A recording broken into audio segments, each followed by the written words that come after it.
আসসালামু আলাইকুম। তোমাদের সবাইকে প্রয়াস 3.0 হচ্ছে অনেক অনেক স্বাগতম। আশা করি তোমরা অনেক ভালো আছো, অনেক সুস্থ আছো।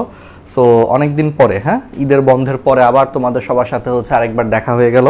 তো আজকে আমরা হচ্ছে শুরু করি। হ্যাঁ, ওকে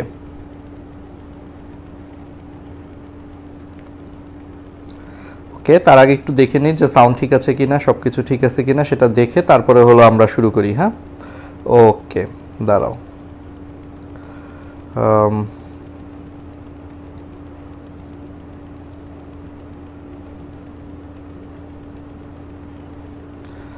ওকে, আমরা শুরু করি।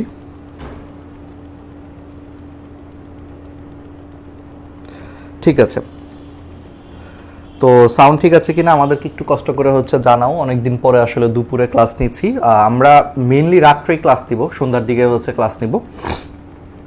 জাস্ট তোমার ধরো হচ্ছে প্রথম দুইটা ক্লাস তোমরা তো রুটিন অলরেডি পেয়ে গেছো। রুটিনটা হচ্ছে আমি আমাদের ফেসবুকের যে গ্রুপের কভার ফটোতে হচ্ছে রুটিন দিয়ে রাখছি। সো রুটিনটা তোমরা পেয়ে গেছো।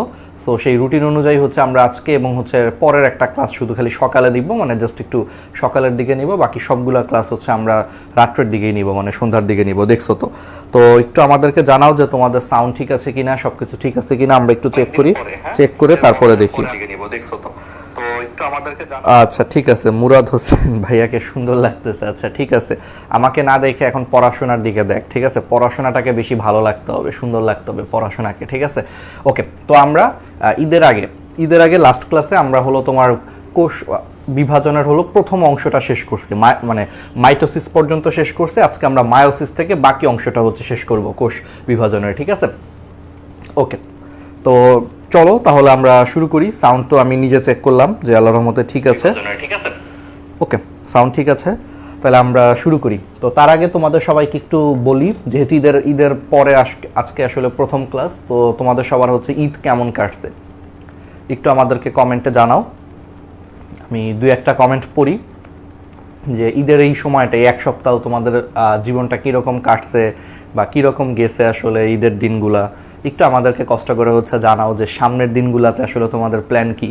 যদিও হ্যাঁ, সবসময় একটা কথা কি, সবসময় আমার নিজের কাছেও পার্সোনালি বা এখনও খারাপ লাগে যে ঈদের পরে, হ্যাঁ, এই যে নর্মাল লাইফে ব্যাক করাটা খুব কষ্টকর বলতে কি মনে হয় ঈদের দিনটা আর কয়েকদিন আগেও ঈদ ছিল, কত আনন্দ করছি, আজকে থেকে হচ্ছে আবার সেই পড়াশোনা শুরু বা আবার সেই আগের মতো ব্যস্ত লাইফ, তাই না? এরকম মনে হয় না? আমার এরকম সবসময় হচ্ছে মনে হইতো যে যখনই ঈদের কোনো একটা বন্ধ শেষ হইতো, আবার যখন আমরা আমাদের নর্মাল কাজকর্মে ফিরে যাইতাম, তখন সবসময় হচ্ছে আমার এই কথাটাই মনে পড়তো যে আবার সেই মানে ব্যস্ত দিন, আবার সেই প্রেশার, চাপ, তাই না? আর ঈদের সময়গুলো একটু রিল্যাক্স ছিল, একটু উৎসব ছিল, সবাই কত চিল করতো, তাই না? এই জিনিসগুলো আসলে আমার ঈদের পর এইগুলো একটু চিন্তা করলে মাঝে মাঝে মন খারাপ হইতো ছোটোবেলায়। এখন আসলে অভ্যস্ত হয়ে গেছে, এখন তো এগুলো জানি যে আসলে এরকম হবেই, তো ছোটোবেলায় যখন ছিলাম আর কি। ঠিক আছে, ওকে। তো দেখি তাহলে তোমাদের কমেন্টগুলো। হ্যাঁ, ওয়ালাইকুম আসসালাম। তাহলে সবার ঈদ তাহলে কেমন গিয়েছেন? শাহরিয়ার জাহিদ, আলহামদুলিল্লাহ ভালোই। হ্যাঁ, হাবিবা রহমান, SH হায়দার, ঈদ তো টেরি পেলাম না। আচ্ছা, ঠিক আছে। মোহমায়া, পড়ার স্পিডটা হচ্ছে অনেক কমে গেছে। সমস্যা নেই, এগুলা পড়ার স্পিড ঈদের 2-4 দিন একটু গ্যাপ হবে, আবার এই যে শুরু করতে হবে। আচ্ছা, চলো তাহলে বিসমিল্লাহির রহমানির রহিম, তাহলে আমরা শুরু করি আজকে মায়োসিস বা হ্রাসমূলক কোষ বিভাজন দিয়ে। ঠিক আছে, আচ্ছা, ফার্স্ট কথা হয়েছে মায়োসিস কোষ বিভাজন হচ্ছে তোমার ডিপ্লয়েড জীবের জনন মাতৃকোষে হচ্ছে সংগঠিত হয়। এই লাইনটা খুব ইম্পর্টেন্ট। তাহলে মায়োসিস কোষ বিভাজন কোথায় সংগঠিত হয়? ডিপ্লয়েড জীবের হচ্ছে তোমার জনন মাতৃকোষে, অথবা তোমার হচ্ছে হ্যাপ্লয়েড জীবের হচ্ছে তোমার জাইগোটে ঘটে থাকে। এই বিভাজন প্রক্রিয়া হচ্ছে তোমার নিউক্লিয়াস একটি জটিল পরিবর্তনের মাধ্যমে দুইবার বিভক্ত হয় এবং বিভক্তির ফলে সৃষ্ট 4টি কোষের ক্রোমোজোম সংখ্যা মাতৃকোষের ক্রোমোজোম সংখ্যার অর্ধেক হয়ে যায়। তাই এই প্রকার কোষ বিভাজনকে মায়োসিস বা হ্রাসমূলক কোষ বিভাজন বলে। আচ্ছা, মানে সহজ কথা হচ্ছে যেই কোষ বিভাজন প্রক্রিয়ায় আলটিমেটলি হচ্ছে একটা কোষ থেকে 4টা অপত্য কোষ তৈরি হয় এবং অপত্য কোষের ক্রোমোজোম সংখ্যা মাতৃকোষের ক্রোমোজোম সংখ্যার অর্ধেক থাকে, সেটাকে হচ্ছে মায়োসিস বা হ্রাসমূলক কোষ বিভাজন বলা হয়। ঠিক আছে, আচ্ছা, এটাকে কেন হ্রাসমূলক কোষ বিভাজন বলা হয়? কারণ এই প্রক্রিয়াতে দেখো অপত্য কোষের যে ক্রোমোজোম সংখ্যা সেটা মাতৃকোষের ক্রোমোজোম সংখ্যার অর্ধেক হয়ে যাচ্ছে, কমে যাচ্ছে।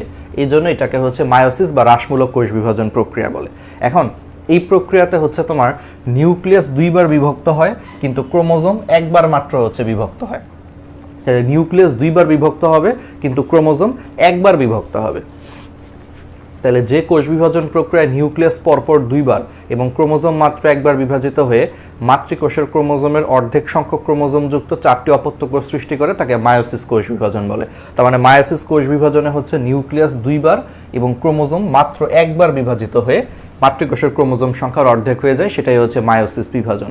এখানে গ্রিক শব্দ মায়োসিস, মায়োসিস একটা গ্রিক শব্দ, মায়োস থেকে আসছে। মায়োস মানে হচ্ছে হ্রাস করা বা কমে যাওয়া, সেখান থেকে হচ্ছে মায়োসিস শব্দের উদ্ভব হয়েছে। তাহলে গ্রিক শব্দ মায়োস, মায়োস মানে হচ্ছে হ্রাস পাওয়া বা কমে যাওয়া, সেখান থেকে হচ্ছে মায়োসিস শব্দের হচ্ছে উদ্ভব হয়েছে। আচ্ছা, এই জিনিসটা আমি একটু তোমাদেরকে বুঝাই যে নিউক্লিয়াস পরপর দুইবার এবং ক্রোমোজোম মাত্র একবার বিভাজিত হয়। এইভাবে বিভাজিত হইলে কিভাবে ক্রোমোজোম সংখ্যা অর্ধেক হ্রাস পায়, চলো আমরা এই জিনিসটা হচ্ছে একটু দেখার চেষ্টা করি। আচ্ছা, তো এটা দেখার জন্য আমরা দাঁড়াও একটু একটা কাজ করতেছি। আমরা আমাদের বোর্ডটা একটু ওপেন করি, হোয়াইট বোর্ডটা আমাদের। যে মায়োসিস কোষ বিভাজন প্রক্রিয়ায় তোমার নিউক্লিয়াস হচ্ছে পরপর হচ্ছে কি হয়, নিউক্লিয়াস হচ্ছে তোমার পরপর দুইবার বিভক্ত হয়, কিন্তু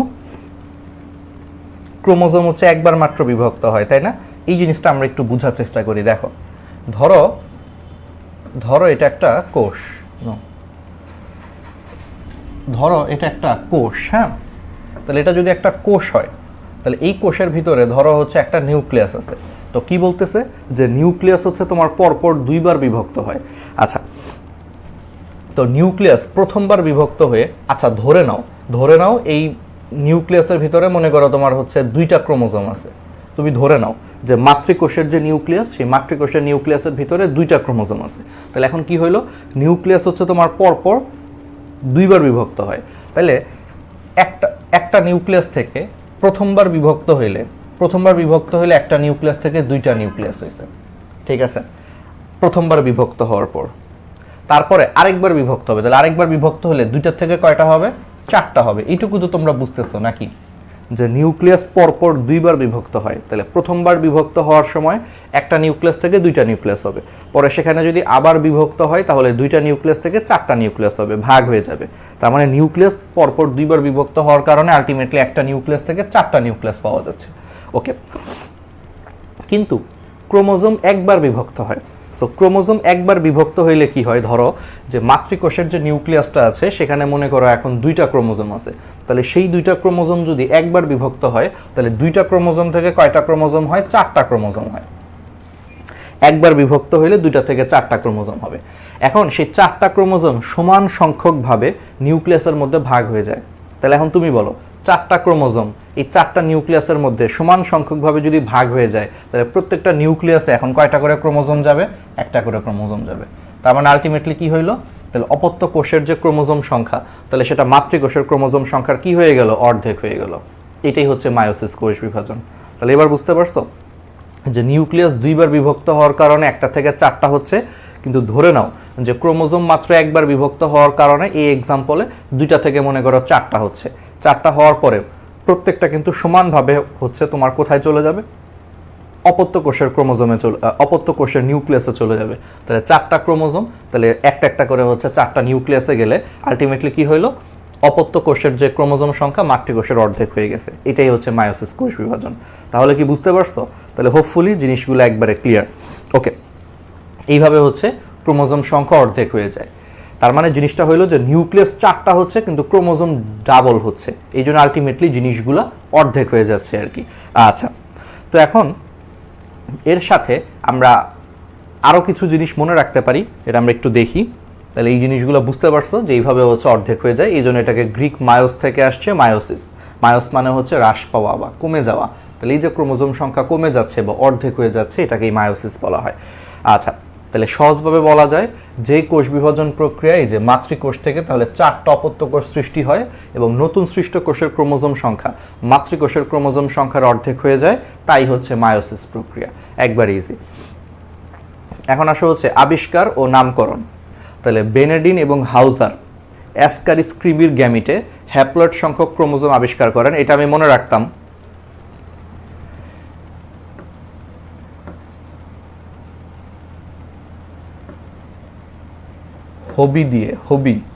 হবি হচ্ছে তোমার অ্যাসকারিস ক্রিমির গ্যামিটে হ্যাপ্লয়েড সংখ্যক ক্রোমোজোম আবিষ্কার করেন। হবির হতে হচ্ছে হাউজার, বতে হচ্ছে বেনেডিন।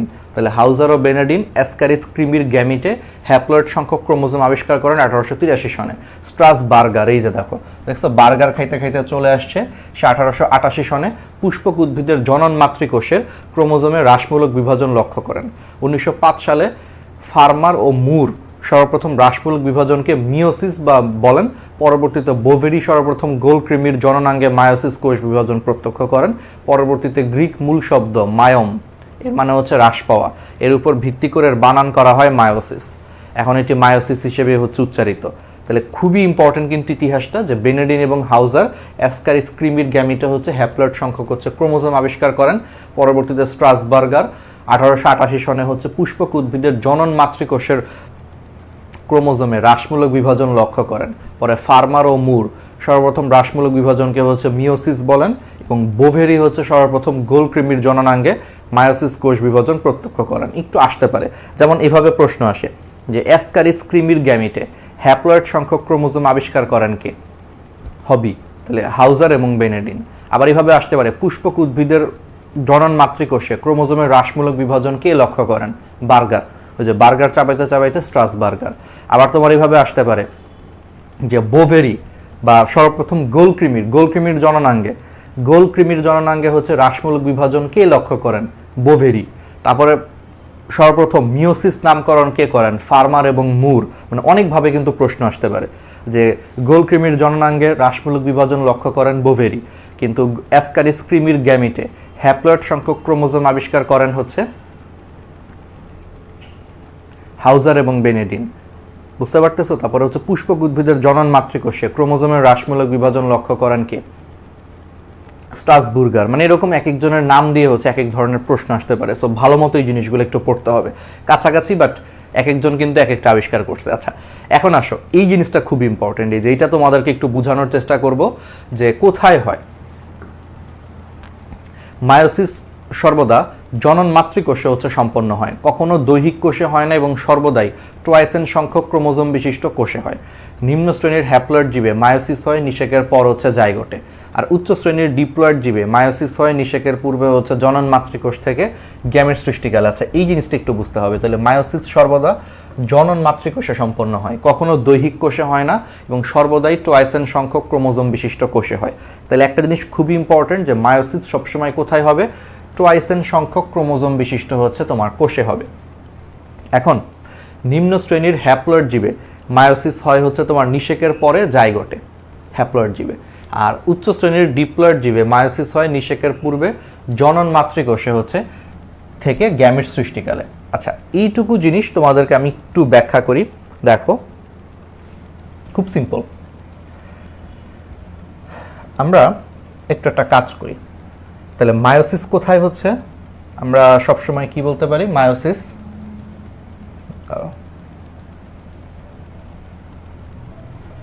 আচ্ছা, এটা কি কোনো হইল নাকি? দাঁড়াও, আচ্ছা ঠিক আছে, সমস্যা নাই। দেখো, মায়োসিস সবসময় কোথায় হচ্ছে? দেখো, একটু খেয়াল করো। তোমার সবসময় মাথায় রাখবে একটা বেসিক, যে মায়োসিস সবসময় হচ্ছে ট্রাইসেন ক্রোমোজোম বিশিষ্ট হচ্ছে তোমার কোষে সংগঠিত হবে। ট্রাইসেন ক্রোমোজোম বলতে কি বোঝায়? যে ডিপ্লয়েড সংখ্যক হচ্ছে তোমার ক্রোমোজোম, তার মানে 2 সেট ক্রোমোজোম থাকবে। আচ্ছা, তাহলে উচ্চ শ্রেণীর জীবে আমরা সবাই জানি যে জনন মাতৃকোষ থেকে যখন গ্যামিট সৃষ্টি হয়, গ্যামিট মানে হচ্ছে শুক্রাণু বা ডিম্বাণু।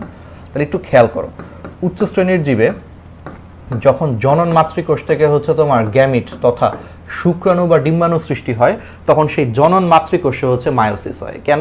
কারণ তুমি একটা বেসিক কিন্তু সবসময় জানো যে মায়োসিস প্রক্রিয়াতে তোমার কি হবে? ক্রোমোজোম সংখ্যা অর্ধেক হয়ে যাবে। সো জনন মাতৃকোষ, যেখান থেকে জনন কোষ তৈরি হয়, তাহলে জনন মাতৃকোষ থেকে যখন জনন কোষ বা গ্যামিট তৈরি হয়, সেই জনন মাতৃকোষ হচ্ছে ডিপ্লয়েড বা ট্রাইসেন। তাহলে সেই ডিপ্লয়েড বা টয়েসেনে হচ্ছে তোমার মায়োসিস হচ্ছে, এবং মায়োসিস হওয়ার কারণে সেখান থেকে হ্যাপ্লয়েড সংখ্যক হচ্ছে তোমার জনন কোষ বা শুক্রাণু ডিম্বাণু পাওয়া যাচ্ছে, যেটা হচ্ছে হ্যাপ্লয়েড। তাহলে কি বুঝতে পারছো? তাহলে একটা সিম্পল বেসিক মাথায় রাখবা যে মায়োসিস সবসময় কোথায় হচ্ছে, টয়েসেন ক্রোমোজোম বিশিষ্ট কোষে হবে, অর্থাৎ ডিপ্লয়েড কোষে হবে। এবং মায়োসিস যেখানে হবে তার পরবর্তীতে যেই কোষটা উৎপন্ন হবে সেটা সবসময় হ্যাপ্লয়েড হয়ে যাবে বা এন হয়ে যাবে, টয়েসেন থেকে এন হয়ে যাবে। তাহলে এখন তুমি সিম্পল কথা চিন্তা করো, মানুষের ক্ষেত্রে জনন মাতৃকোষ থেকে জনন কোষ সৃষ্টি হয়। জনন মাতৃকোষ হচ্ছে ডিপ্লয়েড, কিন্তু জনন কোষ মানে শুক্রাণু ডিম্বাণু হচ্ছে হ্যাপ্লয়েড। তাহলে বুঝতেই পারতেছো যে ডেফিনেটলি জনন মাতৃকোষ থেকে যখন জনন কোষ তৈরি হয় তখন সেখানে হচ্ছে মায়োসিস হয়। তাহলে উচ্চ শ্রেণীর জীবে কোথায় মায়োসিস হয়? জনন মাতৃকোষ থেকে জনন কোষ সৃষ্টির সময় জনন মাতৃকোষে হচ্ছে মায়োসিস হয়, এবং এই জনন মাতৃকোষে মায়োসিস হওয়ার কারণে সেখান থেকে হ্যাপ্লয়েড সংখ্যক বা এন ক্রোমোজোম বিশিষ্ট শুক্রাণু ডিম্বাণু উৎপন্ন হচ্ছে। তাহলে একটা এমসিকিউ আমরা পারবো যে তাহলে উচ্চ শ্রেণীর জীবে মায়োসিস হচ্ছে জনন মাতৃকোষে, পারা যাবে। আচ্ছা, এবার আসো নিম্ন শ্রেণীর জীবে কোথায় হয়। আচ্ছা, নিম্ন শ্রেণীর জীবগুলা কি জানো? ওরা নর্মালি কিন্তু হ্যাপ্লয়েড থাকে, মানে ওদের সবগুলা কোষই হচ্ছে হ্যাপ্লয়েড থাকে, অর্থাৎ এন সংখ্যক থাকে। নিম্ন শ্রেণীর জীব যেগুলা, নাম শুনে বুঝতেছো নিম্ন শ্রেণীর জীব, তার মানে এগুলো অনেক অনুন্নত। এর এতটাই অনুন্নত যে ওদের কোষগুলা হচ্ছে তোমার হ্যাপ্লয়েড, ঠিক আছে? জিনিসগুলা হচ্ছে তোমার হ্যাপ্লয়েড, অর্থাৎ ওদের কোষগুলাতে এক সেট করে ক্রোমোজোম থাকে, এই জন্যই তারা হচ্ছে নিম্ন শ্রেণীর জীব। এখন তুমি একটু চিন্তা করো, এই যে নিম্ন শ্রেণীর জীবগুলো, তাহলে যদি সবগুলাই যদি ওদের কোষ হ্যাপ্লয়েড হয়, তাহলে হ্যাপ্লয়েড কোষে কি কখনো মায়োসিস হয়? কখনোই না। অলওয়েজ মাথায় রাখবা যে মায়োসিস হয় হচ্ছে তোমার শুধু ডিপ্লয়েড কোষে বা টয়েসেন কোষে। তো নিম্ন শ্রেণীর জীবগুলা ওদের সবগুলা কোষই হচ্ছে হ্যাপ্লয়েড, মানে ওদের নর্মাল দেহকোষ যেগুলা, ওদের নর্মাল দেহকোষও হচ্ছে হ্যাপ্লয়েড, ওদের দেহকোষও হ্যাপ্লয়েড, সবকিছুই হ্যাপ্লয়েড। আবার ওদের জনন কোষও হ্যাপ্লয়েড, শুক্রাণু ডিম্বাণু হ্যাপ্লয়েড, সবই হ্যাপ্লয়েড। তাহলে সেখানে কিন্তু মায়োসিস হয় না। তাহলে মায়োসিস কখন হয়? যখন ধরো ওদের শুক্রাণু হচ্ছে হ্যাপ্লয়েড, ওদের ডিম্বাণু হচ্ছে হ্যাপ্লয়েড, আবার ওদের দেহকোষটাও হচ্ছে হ্যাপ্লয়েড, সবই হ্যাপ্লয়েড। কিন্তু যখন শুক্রাণু এবং ডিম্বাণু মিলিত হয়ে যখন জাইগোট তৈরি হয়, আমরা জানি যে শুক্রাণু এবং ডিম্বাণু নিষেক প্রক্রিয়ার মাধ্যমে হচ্ছে জাইগোটে পরিণত হয়। তাহলে শুক্রাণু ডিম্বাণু মিলিত হয়ে যখন জাইগোট তৈরি করে, সেই জাইগোটটা কিন্তু তোমার টয়েসেন বা ডিপ্লয়েড হয়ে যাচ্ছে, অর্থাৎ এন প্লাস এন মিলে হচ্ছে টয়েসেন হয়ে যাচ্ছে। এই জাইগোটে হচ্ছে তোমার মায়োসিস হয়। বুঝতে পারতেছো? কারণ নিম্ন শ্রেণীর জীব, ওদের জন্য নর্মাল হচ্ছে হ্যাপ্লয়েড অবস্থা, এই এন অবস্থাটা হচ্ছে ওদের জন্য নর্মাল, ওরা সবসময় এই এন অবস্থাতেই থাকতে চায়। সো ওদের দেহকোষ বলো বা ওদের জনন কোষ বলো সবই হচ্ছে এন। কিন্তু যখন ওদের শুক্রাণু আর ডিম্বাণু এই দুইটা মিলিত হয়ে যখন পরবর্তী বংশধর সৃষ্টি করে, সেই পরবর্তী বংশধরদের জন্য জাইগোটটা ডিপ্লয়েড হয়ে যায়। কিন্তু আমরা তো জানি যে বংশ পরম্পরায় কি করতে হবে? ক্রোমোজোম সংখ্যা সেম রাখতে হবে। সো বংশ পরম্পরায় তখন ক্রোমোজোম সংখ্যা সেম রাখার জন্য ওদের যে ডিপ্লয়েড যে জাইগোটটা হয়, সেই ডিপ্লয়েড জাইগোটে হচ্ছে মায়োসিস হওয়ার কারণে এরপরে সেখান থেকে কিন্তু আবার হ্যাপ্লয়েড হয়ে যাচ্ছে, তারপরে বাকিটা আবার সে আগের মতো। তাহলে এবার বুঝতেছো, এই জন্য নিম্ন শ্রেণীর জীবে মায়োসিস হয় নিষেক প্রক্রিয়ার পরে জাইগোটে সংগঠিত হয়। এই জন্য নিম্ন শ্রেণীর জীবে মায়োসিসটা কোথায় হচ্ছে? তার মানে তাহলে নিষেক হওয়ার পরে যে জাইগোট তৈরি হচ্ছে, সেই জাইগোটে হচ্ছে মায়োসিস হয়ে বংশ পরম্পরায় হচ্ছে ক্রোমোজোম সংখ্যাটা সেম রাখতেছে। আর উচ্চ শ্রেণীর জীবে মায়োসিস হয় হচ্ছে তোমার জনন মাতৃকোষ থেকে জনন কোষ সৃষ্টির সময়। ঠিক আছে? তাহলে এই দুইটা বেসিক ক্লিয়ার, এবং এর মাধ্যমে কি হয়? বংশ পরম্পরায় হচ্ছে ক্রোমোজোম সংখ্যাটা সেম থাকতেছে। আচ্ছা, তাহলে এগুলো পারা যাবে, একবারে বেসিকটা ক্লিয়ার হয়ে গেছে তাহলে, তাই না? তাহলে নিম্ন শ্রেণীর জীবে, এই যে নিম্ন শ্রেণীর হ্যাপ্লয়েড জীবে তাহলে মায়োসিস হয় নিষেকের পরে জাইগোটে, ঠিক আছে? আর উচ্চ শ্রেণীর ডিপ্লয়েড জীবে মায়োসিস হয় নিষেকের পূর্বে জনন মাতৃকোষ থেকে গ্যামেট সৃষ্টিকালে। ওকে, এখন আসা হচ্ছে এই যে যেই জিনিসগুলো হচ্ছে আমরা বলতেছিলাম সেই জিনিসগুলাই আর কি, যে ডিপ্লয়েড জীবে মায়োসিস ঘটে গ্যামিট গঠনের ঠিক পূর্বে, অর্থাৎ যখন শুক্রাণু মাতৃকোষ থেকে শুক্রাণু উৎপন্ন হয় বা ডিম্বাণু মাতৃকোষ থেকে ডিম্বাণু উৎপন্ন হয়, এই ধরনের মায়োসিসকে টার্মিনাল মায়োসিস বলে। ওই যে এইমাত্র যেটা পড়তেছিলাম যে শুক্রাণু মাতৃকোষ থেকে শুক্রাণু যখন উৎপন্ন হয় অথবা ডিম্বাণু মাতৃকোষ থেকে যখন ডিম্বাণু উৎপন্ন হয় তখন ডিপ্লয়েড জীবে হচ্ছে মায়োসিস হয়। এই ধরনের মায়োসিসকে আমরা কি বলি? টার্মিনাল মায়োসিস বলি। আর সপুষ্পক উদ্ভিদের ক্ষেত্রে মায়োসিস হচ্ছে তোমার পরাগধানের মধ্যে মাইক্রোস্পোর বা পুংরেণু গঠনের সময় এবং ডিম্বাশয়ের মধ্যে মেগাস্পোর বা স্ত্রীরেণু গঠনের সময় ঘটে। এই ধরনের মায়োসিসকে হচ্ছে স্পোরিক মায়োসিস বলে। মানে সপুষ্পক উদ্ভিদ মানে কি, যাদের ফুল হয়। সপুষ্পক, স মানে হচ্ছে সহ, এটা একটা বাংলা শব্দ, স মানে হচ্ছে সহ, পুষ্পক মানে ফুল, তাহলে পুষ্প মানে হচ্ছে ফুল, তাহলে সপুষ্পক উদ্ভিদ মানে হচ্ছে যাদের ফুল হয়। তাহলে সেই সমস্ত উদ্ভিদের ক্ষেত্রে পরাগধানের মধ্যে মাইক্রোস্পোর বা পুংরেণু গঠন করার সময় এবং ডিম্বাশয়ের মধ্যে মেগাস্পোর বা স্ত্রীরেণু গঠন করার সময় ঘটে।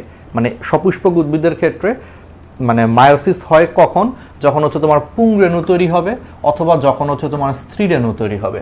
এখন এই পুংরেণু বা স্ত্রীরেণু, রেণুকে ইংলিশে বলা হয় স্পোর, রেণুকে ইংলিশে কি বলা হয়, স্পোর বলা হয়। দ্যাট মিন্স পুষ্পক উদ্ভিদে স্পোর তৈরি হওয়ার সময় মায়োসিস হয়। তাহলে যেহেতু পুষ্পক উদ্ভিদে স্পোর তৈরি হওয়ার সময় মায়োসিস হয়, এই জন্য এই ধরনের মায়োসিসকে হচ্ছে স্পোরিক মায়োসিস বলে। তো পুংরেণু বলো বা স্ত্রীরেণু বলো, এগুলোর ইংলিশটা হচ্ছে স্পোর। পুংরেণুকে বলা হয় মাইক্রোস্পোর, স্ত্রীরেণুকে বলা হয় মেগাস্পোর, বাট রেণু ইংলিশ হচ্ছে তোমার স্পোর। এই জন্য রেণু তৈরি করার সময় বা স্পোর তৈরি করার সময় যে মায়োসিস হচ্ছে তাকে স্পোরিক মায়োসিস বলে। আর এই যে দেখো, এই যে কয়েক প্রকারের ছত্রাক ও শৈবালের দেহে মায়োসিস এই যে নিষেকের ফলে সৃষ্ট জাইগোট গঠনের পরে ঘটে। ওই যে নিম্ন শ্রেণীর জীবে যেই জিনিসটা হয়, যে নিষেকের ফলে সৃষ্ট জাইগোট গঠনের পরে সেখানে মায়োসিস হয়, এই ধরনের মায়োসিসকে হচ্ছে জাইগোটিক মায়োসিস বলে। কেন জাইগোটিক মায়োসিস বলে নিজেই বুঝতে পারতেছো, কারণ এখানে মায়োসিসটা কোথায় হচ্ছে, নিষেকের পরে যে জাইগোটটা তৈরি হচ্ছে সেই জাইগোটে মায়োসিস হচ্ছে, এই জন্য এটাকে হচ্ছে জাইগোটিক মায়োসিস বলে। আচ্ছা, এখন আসা হচ্ছে জীবনের ধারাবাহিকতা রক্ষায় মায়োসিসের অবদান। এগুলো আমরা জানি অলরেডি, যে দুইটা জনন কোষ, পুংজনন কোষ এবং স্ত্রীজনন কোষ একসাথে মিলিত হয়ে জাইগোট সৃষ্টি করে। জাইগোট পরে বারবার মাইটোটিক বিভাজনের মাধ্যমে একটি ভ্রূণ এবং ভ্রূণের কোষগুলো আরও বিভাজিত হয়ে একটি পূর্ণাঙ্গ জীবের সৃষ্টি করে। কাজেই জনন কোষগুলোতে হচ্ছে ক্রোমোজোম সংখ্যা হ্রাস পেয়ে জনন মাতৃকোষের অর্ধেক না হলে তাদের যৌন মিলনের ফলে সৃষ্ট জীবে ক্রোমোজোম সংখ্যা দ্বিগুণ হয়ে যাবে। ঠিক আছে, এগুলো একটু রিডিং দিবা, এগুলো আমরা অলরেডি আমি তোমাদেরকে সহজ কথাই বলতেছি যে আলটিমেটলি হচ্ছে মায়োসিসের গুরুত্বটা কোথায়। মায়োসিসের হচ্ছে আলটিমেটলি গুরুত্বটা হচ্ছে বংশ পরম্পরায় ক্রোমোজোম সংখ্যা সেম রাখতেছে। আমি যদি জিনিসটাকে তোমাদের একটু হালকা কথায় ব্যাখ্যা করি, দেখো উচ্চ শ্রেণীর জীবে কিভাবে সে বংশ পরম্পরায় ক্রোমোজোম সংখ্যাটা সেম রাখে। দেখো যে জনন মাতৃকোষ থেকে জনন কোষ সৃষ্টির সময় মায়োসিস হচ্ছে, হওয়ার কারণে শুক্রাণু ডিম্বাণু হচ্ছে হ্যাপ্লয়েড হয়ে গেছে। তাহলে শুক্রাণু হ্যাপ্লয়েড, ডিম্বাণু হ্যাপ্লয়েড, তো হ্যাপ্লয়েড হ্যাপ্লয়েড মিলে পরবর্তীতে আবার ডিপ্লয়েড বংশধর তৈরি হচ্ছে। তো বংশধরগুলোও তাহলে ডিপ্লয়েড হয়, আবার তাদের পূর্বপুরুষও কি হচ্ছে, ডিপ্লয়েড হচ্ছে। তার মানে বংশ পরম্পরায় হচ্ছে ক্রোমোজোম সংখ্যা সেম থাকতেছে। এটা উচ্চ শ্রেণীর জীবের ক্ষেত্রে করতেছে। আবার নিম্ন শ্রেণীর যে হ্যাপ্লয়েড জীব আছে, সেই নিম্ন শ্রেণীর হ্যাপ্লয়েড জীবের ক্ষেত্রে ওদের ক্ষেত্রে হ্যাপ্লয়েডটাই হচ্ছে নর্মাল অবস্থা। তো ওদেরও কিন্তু বংশ পরম্পরায় হচ্ছে হ্যাপ্লয়েড সংখ্যক ক্রোমোজোমটা ধরে রাখতে হয়। তাহলে কিভাবে ধরে রাখতেছে, দেখো যে ওদের শুক্রাণু ডিম্বাণু মিলিত হয়ে যখন জাইগোট তৈরি করতেছে সেটা ডিপ্লয়েড হয়ে গেছে, পরে সেই ডিপ্লয়েড জাইগোটে নিষেকের পরে মায়োসিস হয়ে আবার সেখান থেকে হ্যাপ্লয়েড সংখ্যক পরবর্তী বংশধর সৃষ্টি হচ্ছে। তার মানে আলটিমেটলি কি হইল, নতুন বংশধরগুলা পূর্ববর্তী বংশধরের মতোই হ্যাপ্লয়েড হচ্ছে। তার মানে বংশ পরম্পরায় সে ক্রোমোজোম সংখ্যা সেম রাখতেছে। এটাই হচ্ছে মায়োসিসের সবচেয়ে ইম্পর্টেন্ট গুরুত্ব, যে বংশ পরম্পরায় ক্রোমোজোম সংখ্যা সেম থাকে। আচ্ছা, সেম না থাকলে কি হইতো? অনেকের প্রশ্ন হতে পারে যে ভাইয়া বংশ পরম্পরায় ক্রোমোজোম সংখ্যা সেম না থাকলে কি কোনো সমস্যা হইতো?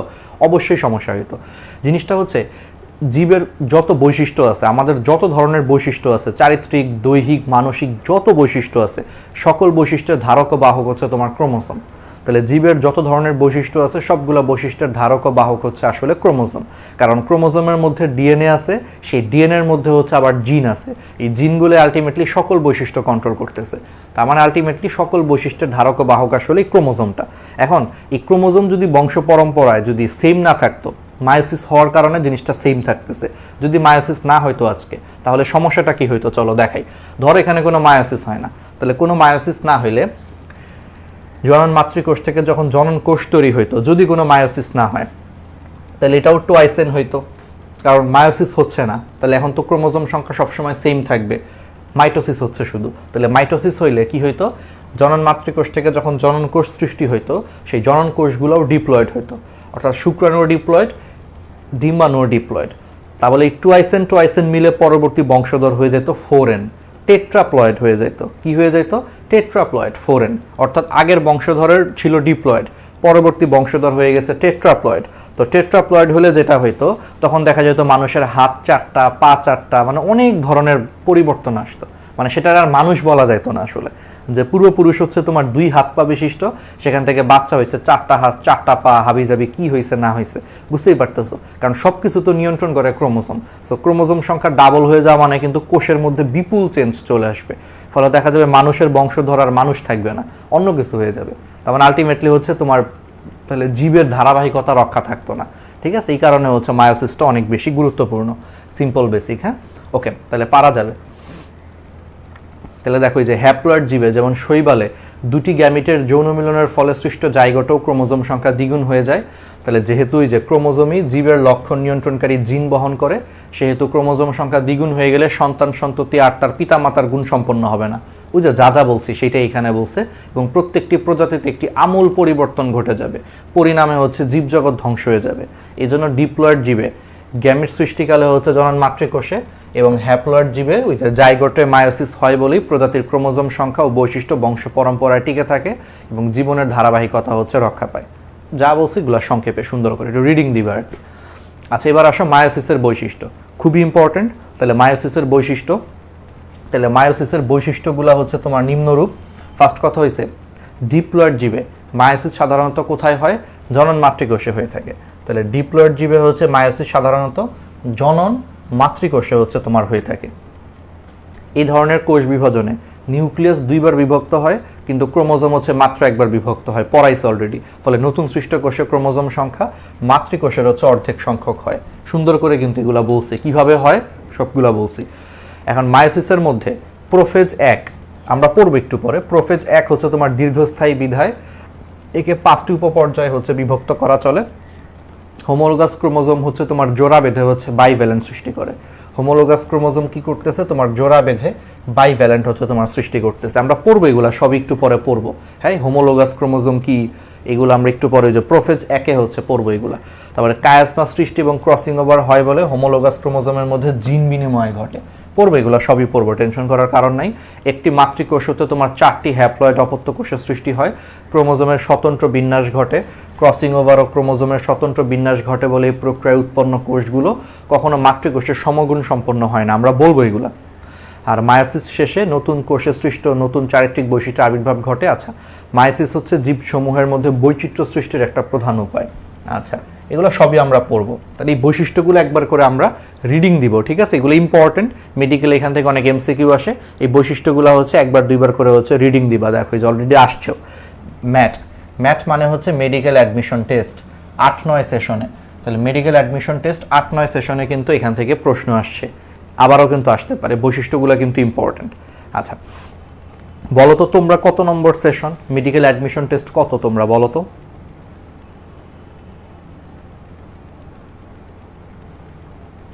তোমরা এইচএসসি কবে দিবা?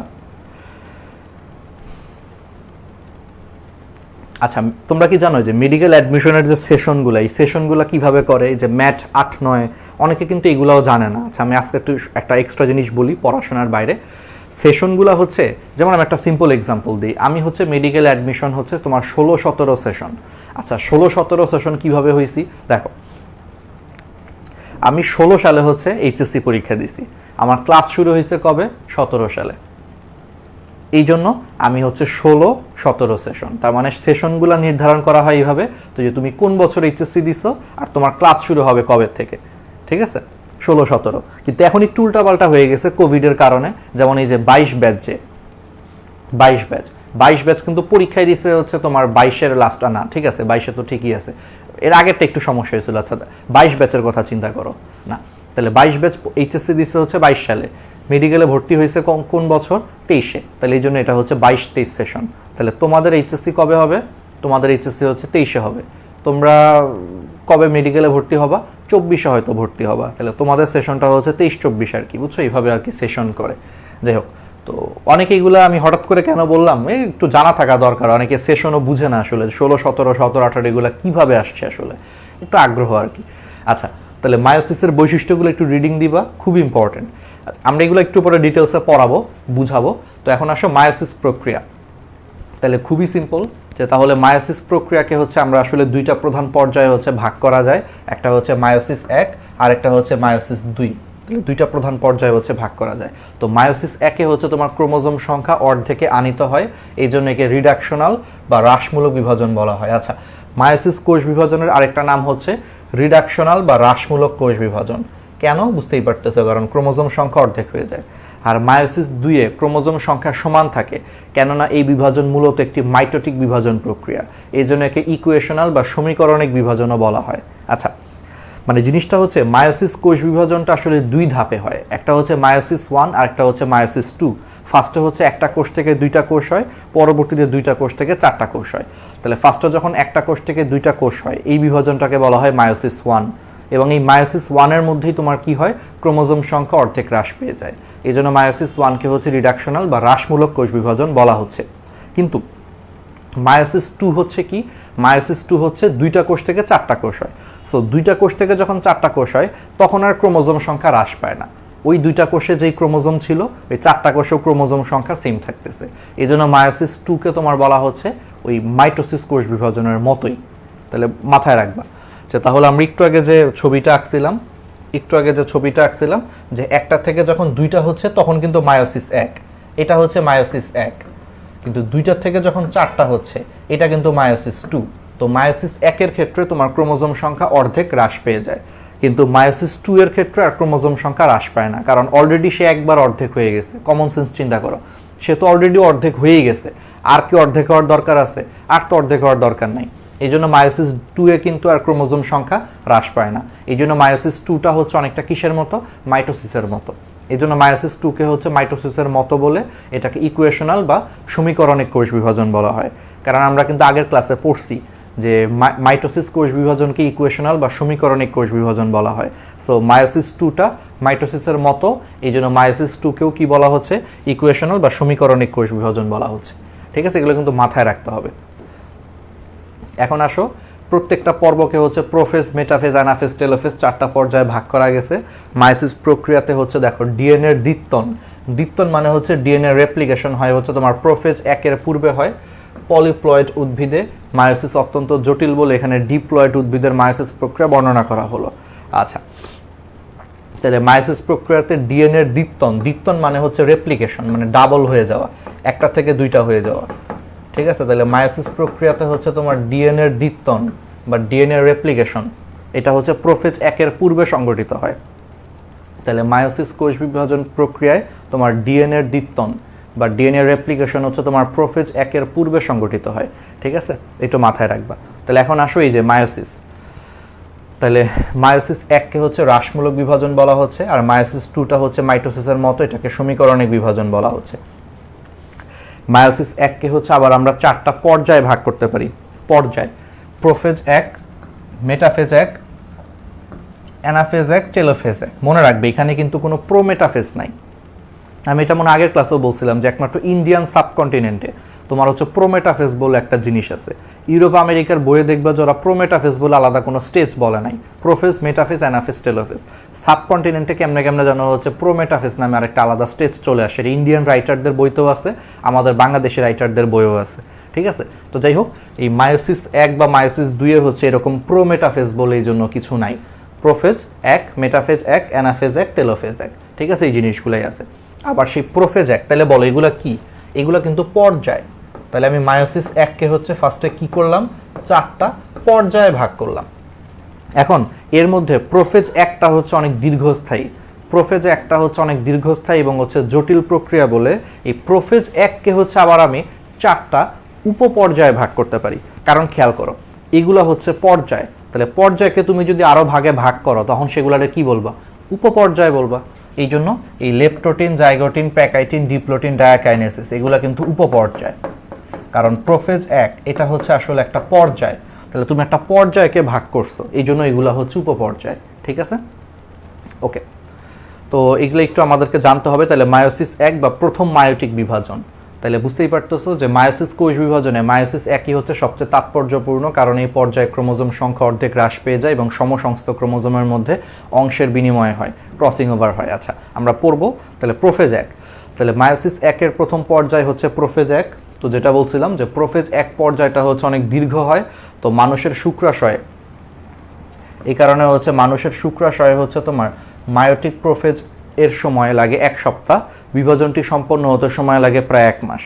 ঠিক আছে, তার মানে মানুষের শুক্রাশয়ে হচ্ছে তোমার মায়োটিক প্রোফেজ 1-এ হচ্ছে তোমার সময় লাগতেছে 1 সপ্তাহ, আর পুরো বিভাজনটা সম্পন্ন হইতে সময় লাগে হচ্ছে 1 মাস। তাহলে প্রোফেজ শুরু হওয়ার আগে ডিএনএ প্রতিলিপিত হয়, তবে দৃষ্টিগোচর হয় না। আচ্ছা ঠিক আছে, এটা তো অলরেডি আমরা বলছি যে একটু আগে, যে মায়োসিস কোষ বিভাজনের ক্ষেত্রে ডিএনএ রেপ্লিকেশন বা ডিএনএর দ্বিত্বন হয় হচ্ছে কখন, প্রোফেজ 1-এর আগেই সংঘটিত হয়। তাহলে প্রোফেজ 1-এর আগেই হচ্ছে তোমার ডিএনএ রেপ্লিকেশন হয়ে গেছে। তাহলে এখন প্রোফেজ 1-কে হচ্ছে আবার আমরা 5টা উপপর্যায়ে ভাগ করতে পারি। কয়টা উপপর্যায়ে ভাগ করতে পারি? 5টা উপপর্যায়ে ভাগ করতে পারি। তাহলে কি কি? Leptotene, zygotene, pachytene, diplotene, diakinesis. আচ্ছা মনে রাখবা কিভাবে? মনে রাখার জন্য একটা চমৎকার একটা জিনিস আছে। ধরো লিজা, হ্যাঁ, লিজার পেঁচা ডেড। ধরো লিজা নামে একটা মেয়ে ছিল, সে মনে করো পেঁচা পালতো, পেঁচা। তাহলে লিজার পেঁচা ডেড। ঠিক আছে, এটা দিয়ে মনে রাখবা। তাহলে লিজা, লিতে হচ্ছে লেপ্টোটিন, জতে হচ্ছে জাইগোটিন, পেঁচাতে হচ্ছে প্যাকাইটিন, ডেড, ডতে ডিপ্লোটিন, লাস্টের ডতে হচ্ছে ডায়াকাইনেসিস। তাহলে লিজার পেঁচা ডেড সিরিয়ালি মনে রাখতে ইজি হবে, leptotene, zygotene, pachytene, diplotene, diakinesis. ঠিক আছে, ওকে, তাহলে পারা যাবে। তাহলে এখন আসো হচ্ছে আমরা লেপ্টোটিন। তাহলে লেপ্টোটিন উপপর্যায়। আচ্ছা এখন একটু খেয়াল করো, এই যে লেপ্টোটিন যে উপপর্যায়টা, হ্যাঁ, এই লেপ্টোটিন উপপর্যায়টা আসলে প্রোফেজ 1-এর প্রথম অংশ না? তাহলে প্রোফেজ 1 এটা কিন্তু একটু মাইটোসিসের মতোই কিন্তু অনেকটা। তাহলে মাইটোসিসের প্রোফেজে কি হয়েছিল? মাইটোসিসের প্রোফেজে হচ্ছে তোমার ক্রোমোজোম থেকে জল বিয়োজন হয়, ফলে ক্রোমোজোমগুলো ক্রমান্বয়ে সংকুচিত হয়ে খাটো মোটা হয়েছে। ব্যাপারটা এরকম ছিল না? তাহলে এই লেপ্টোটিন উপপর্যায়টা যেহেতু প্রোফেজ 1-এর প্রথম উপপর্যায়, তাহলে এখানে ওই যে মাইটোসিসের প্রোফেজে যা হয়েছে কিছু কিছু জিনিসগুলো এখানেও সেম জিনিসই হবে। অর্থাৎ এখানে কি হবে, এই যে দেখো, নিউক্লিয়াসের জল বিয়োজনের মাধ্যমে শুরু হয় লেপ্টোটিন উপপর্যায়। ক্রমাগত জল বিয়োজনের ফলে চিকন সুতার ন্যায় ক্রোমোজোমগুলো যে সংকুচিত ও পুরু হতে থাকে এবং অধিকতর রঞ্জক ধারণ ক্ষমতা প্রাপ্ত হয়, ফলে ক্রোমোজোমগুলো আলোক অনুবীক্ষণে দৃষ্টিগোচর হয় এবং ক্রোমোজোমে হচ্ছে বহু ক্রোমোমিয়ার দেখা যায়। ক্রোমোমিয়ার হচ্ছে তোমার দেখা যায়। আচ্ছা ক্রোমোমিয়ার কি? ক্রোমোমিয়ার হচ্ছে, আমি তোমাকে একটু সিম্পলি বলি, এটা হচ্ছে তোমার ধরো ক্রোমোজোম। তাহলে ক্রোমোজোমের মধ্যে কি থাকে? আমরা সবসময় বলছি যে ক্রোমোজোমের ভিতরে কিন্তু আবার ডিএনএ থাকে। তো দেখা যায় কি যে ক্রোমোজোমের ভিতরে যে ডিএনএ আছে, সেই ডিএনএগুলো হচ্ছে বিভিন্ন জায়গায় জায়গায় অনেক বেশি হচ্ছে ঘন হয়ে যায়। এই ডিএনএ যে জায়গায় জায়গায় ঘন হয়ে যায়, এই প্রক্রিয়াকে বলা হয় কনডেনসেশন। কনডেনসেশন মানে হচ্ছে ঘনীভূত হওয়া। আর আমরা তো এই বেসিকটা তো জানি যে ডিএনএর মধ্যে কি থাকে, ক্রোমোজোমের মধ্যে কি থাকে, ক্রোমোজোমের মধ্যে ডিএনএ থাকে। তাহলে এই ডিএনএগুলা জায়গায় জায়গায় কনডেনসেশন প্রক্রিয়া বা ঘনীভূত প্রক্রিয়ার মাধ্যমে হচ্ছে জায়গায় জায়গায় হচ্ছে জিনিসগুলো হচ্ছে কনডেনসেশন বা ঘনীভূত হয়। ঘনীভূত হয়ে আলটিমেটলি হচ্ছে তারা ডোরা কাটা হচ্ছে দাগ বিশিষ্ট হয়। জায়গায় জায়গায় হচ্ছে তোমার যে জায়গাটায় ডিএনএ মনে করে অনেক বেশি কনডেনসেশন হচ্ছে বা অনেক বেশি ঘনীভূত হচ্ছে, সেই জায়গাটা হচ্ছে গাঢ় হয়ে যায়। গাঢ়, ব্যান্ডের মতো দেখতে মনে হয়, ব্যান্ড বা ওই যে স্ট্রাইপের মতো দেখতে মনে হয়, স্ট্রাইপ স্ট্রাইপ যে শার্টগুলো আছে সেটার মতো মনে হয়। তাহলে এই যে ক্রোমোজোমের মধ্যে যে ডিএনএ থাকে, তাহলে সেই ডিএনএগুলো লেপ্টোটিন উপপর্যায়ে হচ্ছে তোমার বিভিন্ন জায়গায় জায়গায় কনডেনসেশন বা ঘনীভবন প্রক্রিয়ার মাধ্যমে হচ্ছে ঘনীভূত হয়ে যায়। তাহলে যে জায়গাগুলোতে ডিএনএ অনেক বেশি ঘনীভূত হয়, সেই জায়গাটা হচ্ছে মাইক্রোস্কোপের নিচে অনেক গাঢ় দেখায়। এটাকেই নাম দেওয়া হয়েছে ক্রোমোমিয়ার। এই গাঢ় জিনিসটাকেই নাম দেওয়া হয়েছে ক্রোমোমিয়ার। তাহলে এটা একটা ক্রোমোমিয়ার, এটা একটা ক্রোমোমিয়ার, এগুলো সবই হচ্ছে ক্রোমোমিয়ার। ঠিক আছে, এগুলো হচ্ছে তোমার কোথায় পাওয়া যায়? তোমার হচ্ছে লেপ্টোটিন উপপর্যায়ে হচ্ছে দেখা যায়। আর ক্রোমোজোমটা আলটিমেটলি হচ্ছে তোমার অবিভক্ত এবং দীর্ঘ থাকে, জল বিয়োজন ও ক্রোমোজোম সংকোচন চলতে থাকে। আর প্রাণী কোষের ক্ষেত্রে এই উপপর্যায়ে হচ্ছে তোমার ওই যে সেন্ট্রোমিয়ারগুলো নিউক্লিয়ার এনভেলপ বা নিউক্লিয়ার আবরণের সন্নিকটে হচ্ছে জড়ো হয়, ক্রোমোজোমগুলোকে একত্রে একটা ফুলের তোড়ার মতো দেখায়। এই জন্য এটাকে অনেক সময় হচ্ছে বুকে বলা হয়। মানে প্রাণী কোষের ক্ষেত্রে যেটা হয় যে সেন্ট্রোমিয়ারগুলো, ঠিক আছে, প্রাণী কোষের ক্ষেত্রে এই যে ক্রোমোজোমের মধ্যে কি থাকে? সেন্ট্রোমিয়ার থাকে না? তাহলে ক্রোমোজোমের মধ্যে যে সেন্ট্রোমিয়ারগুলো থাকে, এই ছবিটা দেখো তাহলে বুঝতে পারবা। এই যে ক্রোমোজোমের মধ্যে যে সেন্ট্রোমিয়ার থাকতেছে, সেই সেন্ট্রোমিয়ারগুলো, এটা যদি একটা নিউক্লিয়াস হয়, তাহলে নিউক্লিয়াসের আবরণটাকে বলা হয় নিউক্লিয়ার এনভেলপ। তাহলে নিউক্লিয়াসের আবরণকে আমরা নিউক্লিয়ার এনভেলপ বলি। তাহলে প্রাণী কোষের ক্ষেত্রে ক্রোমোজোমের সেন্ট্রোমিয়ারগুলো দেখো এই যে নিউক্লিয়ার এনভেলপের কাছে চলে আসে, কাছে চলে আসার কারণে তখন ক্রোমোজোমগুলোকে একত্রে হচ্ছে ফুলের তোড়ার মতো দেখাচ্ছে, মানে মনে হচ্ছে সেই সেন্ট্রোমিয়ারটা মানে ফুলের তোড়ার যে ডাটি আছে, মানে ফুলের তোড়াটা কিন্তু দেখতে এরকম, দেখো একটা ফুলের তোড়া এরকম, এখানে কিন্তু ফুল আছে তাই না, ফুলের তোড়া, তাহলে দেখতে অনেকটা কিন্তু এরকম মনে হচ্ছে যে সেন্ট্রোমিয়ারগুলো নিউক্লিয়ার এনভেলপের সন্নিকটে চলে আসায় মনে হচ্ছে যখন সেন্ট্রোমিয়ারগুলো হচ্ছে তোমার ওই যে ফুলের তোড়ার হচ্ছে তোমার হাতলের মতো মনে হচ্ছে, আর বাকিটাকে কিন্তু একটা ফুলের তোড়ার মতো মনে হচ্ছে, এই জন্য এটাকে ইংলিশে বলা হয় বুকে। এই বুকে বানানটা মনে রাখবা, বউকে, ঠিক আছে, বুকে মানে কি, বউকে, বউকে বুকে নিয়ে আসছো, এই জন্য এটারে বলা হয় বুকে, ঠিক আছে, বউকে বুকে এর মানে হচ্ছে ইংলিশে ফুলের তোড়া, তাহলে এই জিনিসটারে হচ্ছে তাহলে কি বলা হয়, বউকে বুকে নিয়ে আসছো, তাহলে বউকে বানানটা একটু খেয়াল রাখো, বুকে, ঠিক আছে, এটা এই বুকে ইংলিশটা হচ্ছে ফুলের তোড়া আসলে।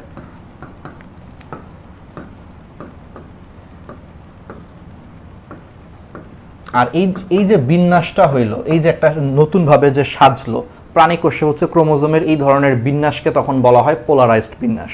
তাহলে কি বুঝতে পারছো, খুব সিম্পল, দেখো এমনিতেই মনে থাকবে লেপটোটিন হচ্ছে তোমার প্রোফেজ 1-এর হচ্ছে তোমার প্রথম উপপর্যায়, তাহলে মাইটোসিস প্রোফেজে যা যা হয়েছে মোটামুটি দেখবে যে লেপটোটিন উপপর্যায়ে হচ্ছে ঠিক সেম জিনিসটাই হবে, অর্থাৎ ক্রোমোজোমগুলো থেকে জল বিয়োজনের কারণে ক্রোমোজোমগুলো ক্রমান্বয়ে সংকুচিত হয়ে খাটো মোটা হবে, অনুবীক্ষণ যন্ত্রের নিচে হচ্ছে অধিক দৃষ্টিগোচর হবে, অনেক বেশি পরিমাণে রং ধারণ করতে পারবে, সহজেই দেখা যাবে, এগুলো সবই হচ্ছে প্রোফেজের মতোই, মাইটোসিসের মতো, একবারে সিম্পল। সাথে এক্সট্রা খালি মাথায় রাখবা যে এই উপপর্যায়ে হচ্ছে ক্রোমোমিয়ার দেখা যায়। ক্রোমোমিয়ার কি, ওই যে ডিএনএ হচ্ছে কনডেনসেশনের কারণে জায়গায় জায়গায় হচ্ছে তোমার ডিএনএ ঘনীভূত হয়, ফলে সেই জায়গাগুলোকে অনুবীক্ষণ যন্ত্রের নিচে হচ্ছে অনেক গাঢ় দেখায়। ওকে, তাহলে এটাও হয়ে গেল। আর সাথে লাস্টে মাথায় রাখবো যে প্রাণী কোষের ক্ষেত্রে ক্রোমোজোমের সেন্ট্রোমিয়ারগুলো যে নিউক্লিয়ার এনভেলপের কাছাকাছি চলে আসে, এটা হচ্ছে এনভেলপ, তাহলে এর কাছাকাছি চলে আসার কারণে এটাকে পুরোটারে ফুলের তোড়ার মতো দেখায়, তাহলে ফুলের তোড়াকে ইংলিশে কি বলা হয়, বউকে বুকে নিয়ে আসছে, অর্থাৎ বউকে মানে বুকে, এটার ইংলিশ হচ্ছে ফুলের তোড়া। আর এই যে ক্রোমোজোমের এই বিন্যাসটাকে হচ্ছে পোলারাইজড বিন্যাস বলে আর কি, তাহলে এগুলো একটু এমনিতেই মনে থাকবে। আচ্ছা, এবার আসা হচ্ছে লেপটোটিনের পরে হচ্ছে জাইগোটিন। আচ্ছা, তাহলে লেপটোটিনের পরে যে জাইগোটিন, এই জাইগোটিন উপপর্যায়টা হচ্ছে, এটা গ্রিক শব্দ হচ্ছে জাইগোস থেকে আসছে, জাইগোস মানে হচ্ছে জোড়া, খুবই ইম্পর্টেন্ট।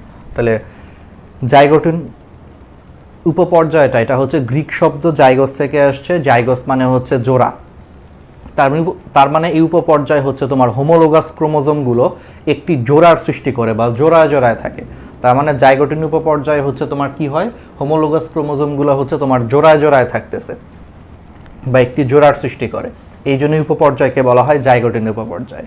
এখন আসো হোয়াট ইজ হোমোলোগাস ক্রোমোজোম। আচ্ছা, হোমোলোগাস ক্রোমোজোমের আরেকটা সুন্দর বাংলা হচ্ছে সমসংস্থ ক্রোমোজোম বা হোমোলোগাস ক্রোমোজোম।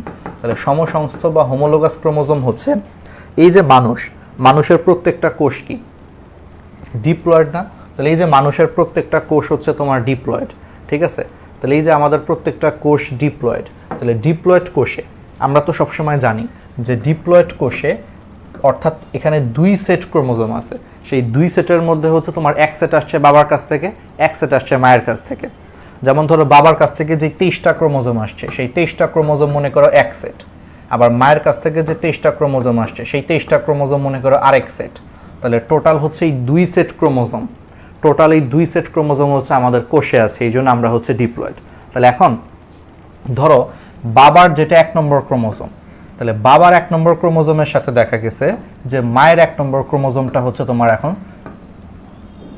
জোড়া বেঁধে আছে, তাহলে এটাকেই তোমার বলা হয় হোমোলোগাস ক্রোমোজোম, অর্থাৎ বাবার 1 নম্বর ক্রোমোজোমের সাথে মায়ের 1 নম্বর ক্রোমোজোম জোড়া বেঁধে থাকবে, বাবার 10 নম্বর ক্রোমোজোমের সাথে মায়ের 10 নম্বর ক্রোমোজোম জোড়ায় জোড়ায় থাকবে, তাহলে এই যে বাবার 1 নম্বর ক্রোমোজোমের সাথে মায়ের 1 নম্বর ক্রোমোজোম, এই দুইটা ক্রোমোজোমকে পরস্পর কি বলা হয়, হোমোলোগাস ক্রোমোজোম বা সমসংস্থ ক্রোমোজোম বলা হয়। ঠিক সেমভাবে বাবার 10 নম্বর ক্রোমোজোমের সাথে মায়ের 10 নম্বর ক্রোমোজোম জোড়ায় জোড়ায় থাকতেছে, তাহলে এই 10 নম্বর ক্রোমোজোমের জোড়াগুলারে আবার বলা হয় আরেকটা হোমোলোগাস ক্রোমোজোম জোড়া। তাহলে বুঝতে পারছো, হোমোলোগাস বা সমসংস্থ ক্রোমোজোম জোড়া বলতে বোঝায় যে একটা জোড়ার মধ্যে একটা আসবে বাবার কাছ থেকে, আরেকটা আসবে মায়ের কাছ থেকে, যেমন বাবার 10 নম্বর ক্রোমোজোম মায়ের 10 নম্বর ক্রোমোজোম, এরা যদি একটা জোড়া তৈরি করে তাহলে সেই জোড়ার মধ্যে বাবার 10 আর মায়ের 10 এই দুইটা ক্রোমোজোম হচ্ছে একটা আরেকটা হোমোলোগাস ক্রোমোজোম বা সমসংস্থ ক্রোমোজোম। ঠিক আছে, ওকে। তাহলে এটা কেন জোড়া সৃষ্টি হয়, জোড়া জোড়ায় থাকতেছে? কারণ হোমোলোগাস ক্রোমোজোম দ্বয়ের মধ্যে পারস্পরিক আকর্ষণের কারণে জোড়া সৃষ্টি হয়, এবং এই জোড়া সৃষ্টি কার্য হচ্ছে তোমার ক্রোমোজোমের এক প্রান্ত হয়ে আরম্ভ হয়ে অন্য প্রান্তে শেষ হতে পারে, অথবা সেন্ট্রোমিয়ার দ্বয়ের মধ্যে আরম্ভ হয়ে দুই দিকে ক্রমান্বয়ে বিস্তার লাভ করতে পারে, অথবা স্থানে স্থানে হচ্ছে আরম্ভ হতে পারে।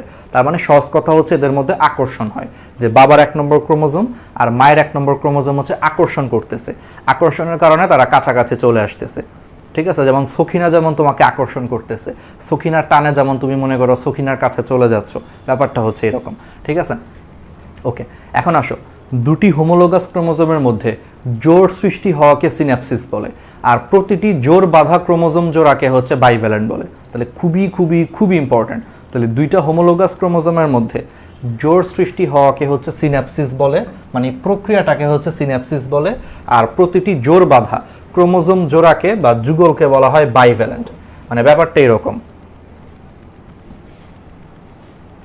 তুমি আকর্ষণের কারণে সখিনার কাছে চলে যাচ্ছ এবং যে একটা জোর তৈরি করতেছো, তাহলে যেই প্রক্রিয়াতে তুমি সখিনার কাছে যে জোর তৈরি করতেছো, সেই জোর তৈরি করার প্রক্রিয়াটাকে তোমার বলা হয় সিন্যাপসিস। তাহলে হোমোলোগাস ক্রোমোজোমের মধ্যে জোরবদ্ধ হওয়ার প্রক্রিয়াটাকে বলা হচ্ছে সিন্যাপসিস। আর এই জোড়াটাকে, ক্রোমোজোমের এই জোড়াটাকে, যেমন এই যে আমার এই ছবিতে এই যে এক জোড়া ক্রোমোজোম যখন একসাথে আছে, এই জোড়াটাকে তখন বলা হয় বাইভ্যালেন্ট। মানে তুমি আর সখিনা একসাথে আছো, তোমাদেরকে বলা হবে বাইভ্যালেন্ট। আর যেই প্রক্রিয়ার মাধ্যমে তোমরা বাইভ্যালেন্ট তৈরি করেছো বা যেই প্রক্রিয়ার মাধ্যমে তোমরা জোড়া হয়েছো, সেই প্রক্রিয়াটাকে বলা হয় সিন্যাপসিস। আর সিন্যাপসিস প্রক্রিয়ার কারণে তুমি আর সখিনা একসাথে আছো, তাহলে তোমাদেরকে এখন বলা হবে বাইভ্যালেন্ট। ব্যাপারটাকে খুব সংক্ষেপে বলতে পারি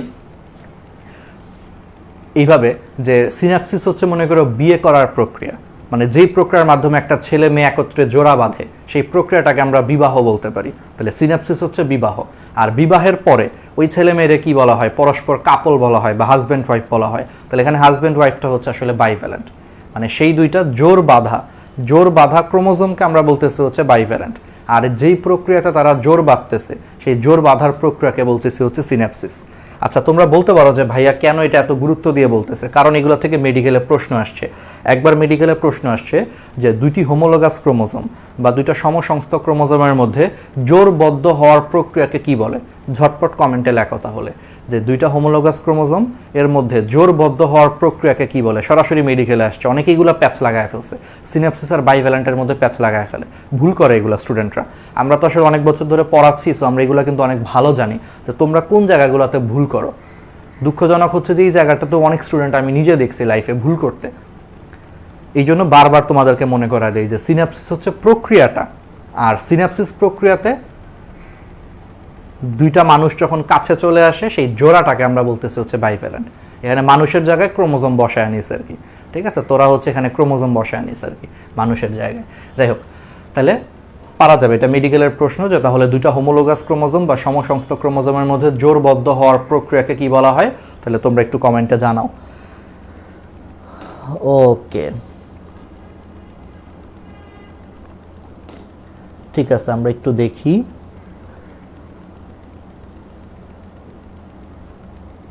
সিন্যাপসিস, আনোয়ার হোসেন, সিন্যাপসিস, ঠিক আছে, আমরা একটু দেখি। প্রসেস হচ্ছে সিন্যাপসিস, এক্স্যাক্টলি প্রসেসটা হচ্ছে সিন্যাপসিস। আর জোড়াটাকে কি বলা হয়? জোড়াটাকে হচ্ছে তোমার বাইভ্যালেন্ট বলা হয়। একটু মাথায় রাখবে এই জিনিসগুলো। ওকে, এগুলো যাতে ভুল না হয়, এগুলো অনেক স্টুডেন্ট ভুল করছে অতীতে, এই জন্য আমরা তোমাদেরকে আসলে সতর্ক করার জন্য বলি, বারবার বলি, কারণ এগুলো ভুল করে আসলে স্টুডেন্টরা, কেন জানি আমি, আসলে কিছু থাকে তো এই জন্য এগুলো বলতে হয়। আচ্ছা, ঠিক আছে, পারা যাবে। তাহলে বুঝে বুঝে পড়বা। তাহলে দেখো, জাইগোটিন কি মনে রাখাটা কষ্ট? মনে রাখাটা কষ্ট না, যে জাইগোটিন এটা জাইগোস থেকে আসছে, জাইগোস মানে হচ্ছে জোড়া। তার মানে এখানে কি হবে? এখানে হচ্ছে ভাইয়া তাহলে জোড়া সৃষ্টি হবে, অর্থাৎ হোমোলোগাস ক্রোমোজোমের মধ্যে জোড়া সৃষ্টি হবে। সেই প্রক্রিয়াটাকে বলা হয় সিন্যাপসিস, আর জোড়াটাকে বলা হয় বাইভ্যালেন্ট। শেষ। দেখছো পড়া কত সহজ, এমনি কিন্তু তুমি সহজেই মনে রাখতে পারবা। আচ্ছা, এবার আসো হচ্ছে প্যাকাইটিন। আচ্ছা, প্যাকাইটিন উপপর্যায় হচ্ছে, তুমি মাথায় রাখো, প্যাকাইটিন উপপর্যায় হচ্ছে তোমার বেশ কয়েকটা জিনিস হয়, তোমার 3টা টার্ম আসে। প্যাকাইটিন উপপর্যায়টা হচ্ছে বেশি ইম্পর্টেন্ট, 5 স্টার, এখান থেকে পরীক্ষায় বেশি প্রশ্ন আসে, কারণ এখানে বেশ কয়েকটি ইম্পর্টেন্ট জিনিস হয়। টেট্রাট তৈরি হয়, তারপর এখানে হচ্ছে কায়াজমা তৈরি হয়, এখানে হচ্ছে তোমার ক্রসিং ওভার হয়। 3টা খুবই গুরুত্বপূর্ণ জিনিস হয়। আচ্ছা, দেখি আমরা তাহলে ক্রমাগত সংকোচনের ফলে উপপর্যায়ে ক্রোমোজোমগুলোকে আরও খাটো মোটা দেখা যায়। এ পর্যায়ে সর্বপ্রথম বাইভ্যালেন্টের প্রত্যেকটা ক্রোমোজোমকে সেন্ট্রোমিয়ার ব্যতীত অনুদৈর্ঘ্যে দুটি ক্রোমাটিডে বিভক্ত দেখা যায়, অর্থাৎ প্রতি বাইভ্যালেন্টে দুটি সেন্ট্রোমিয়ার এবং হচ্ছে তোমার 4টি ক্রোমাটিড থাকে। এই অবস্থাকে হচ্ছে তোমার টেট্রাড বলে। আচ্ছা, টেট্রাড জিনিসটাকে আমি একটু সিম্পলি বলি। ধরো জাইগোটিন উপপর্যায়ে কি হয়েছে, যে দুইটা হোমোলোগাস ক্রোমোজোম হচ্ছে জোরবদ্ধ হয়ে বাইভ্যালেন্ট তৈরি করছে, এটা হচ্ছে জাইগোটিন উপপর্যায়ে হয়েছে। আচ্ছা, প্যাকাইটিনে এসে কি হয়েছে জানো? প্যাকাইটিনে এসে এই জিনিসটা হয়েছে যে এখন প্রত্যেকটা যে আবার ক্রোমোজোম আছে, সেই প্রত্যেকটা ক্রোমোজোম অনুদৈর্ঘ্যভাবে দৈর্ঘ্য বরাবর তারা হচ্ছে দুইটা করে হচ্ছে তোমার ক্রোমাটিডে বিভক্ত হয়েছে। মানে ব্যাপারটা এরকম, দাঁড়াও আমি একটু বলি।